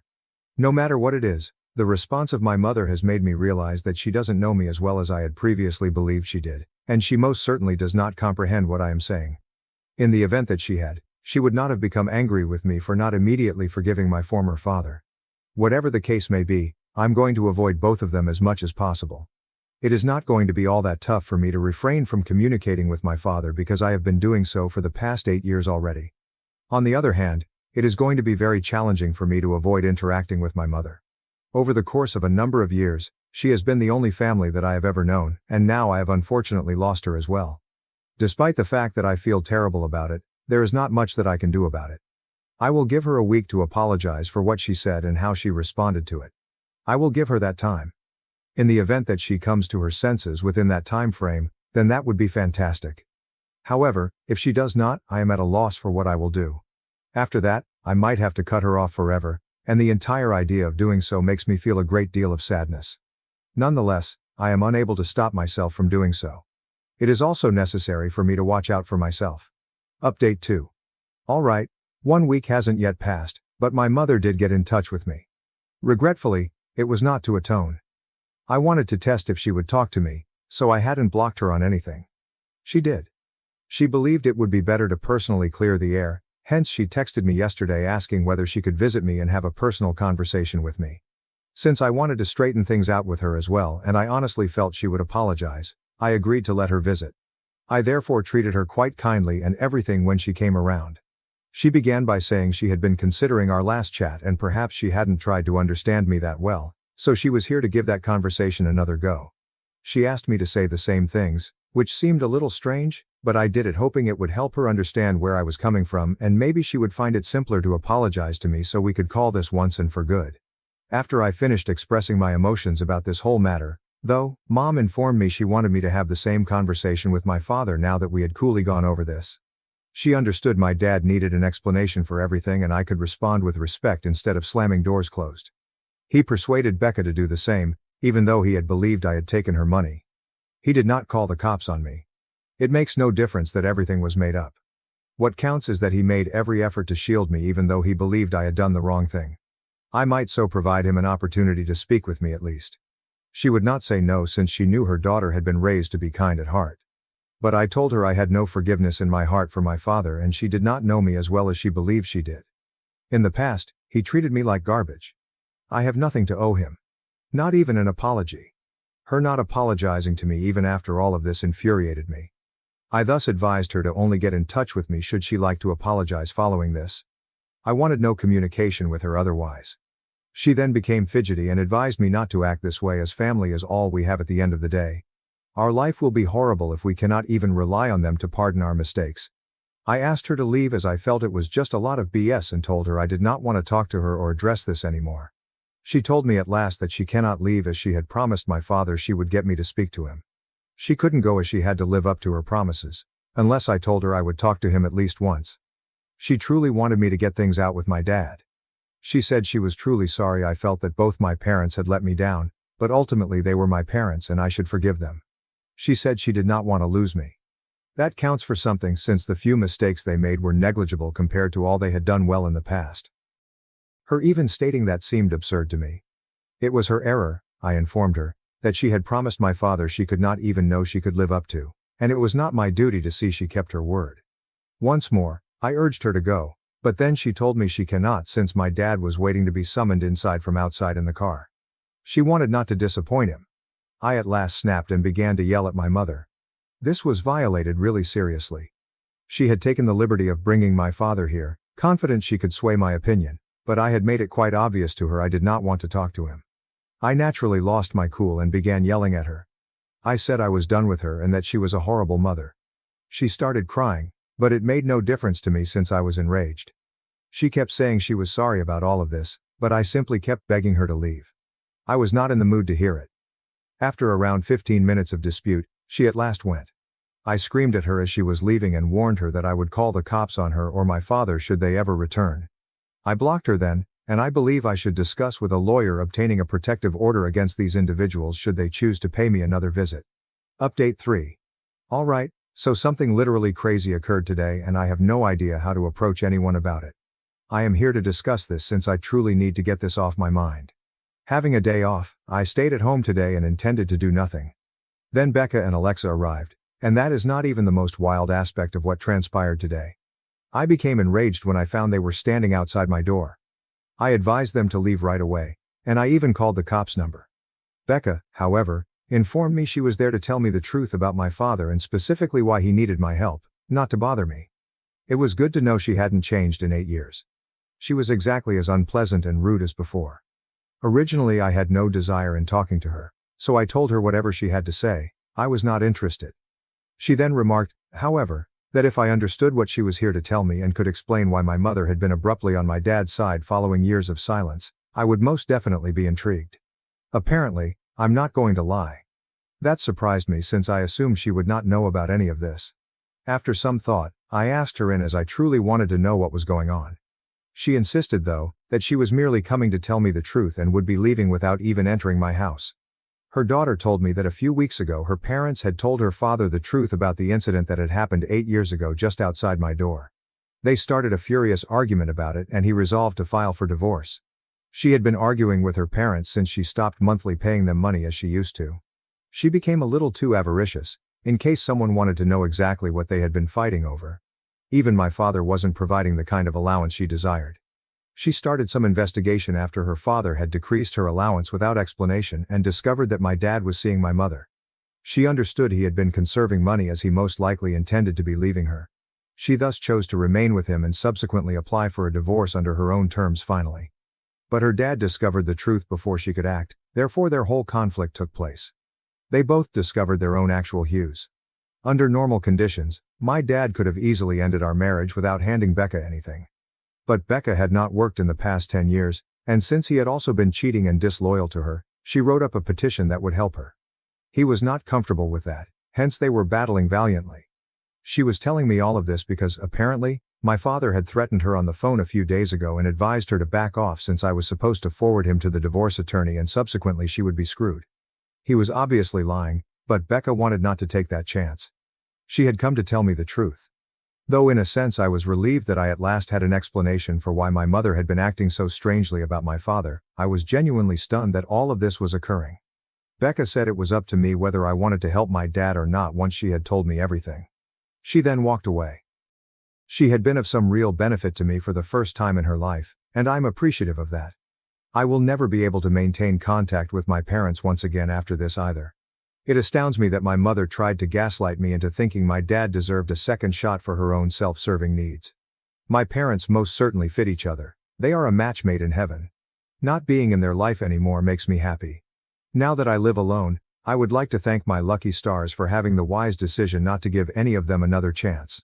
Update 4. Hi, many wanted to know how things were doing with me since I last blogged here some few months ago. I'm really pleased on my own. It's been going rather well. Though I do miss my mother sometimes, I remind myself of how she deceived me and it helps me to cope with her absence a little bit. A few relatives told me that my dad is now back with my mother once more. His divorce was settled a few weeks ago. I'm not very interested in understanding exactly what he lost in the divorce either. A few of my cousins have been invited to the couple's wedding in a few weeks. Though I don't really care, they wanted me to know about it in case I wanted to show up and straighten things out with them. I most definitely want nothing right with them. Right now, life is as it should be. I'm happier and better off living alone. So I'm really satisfied.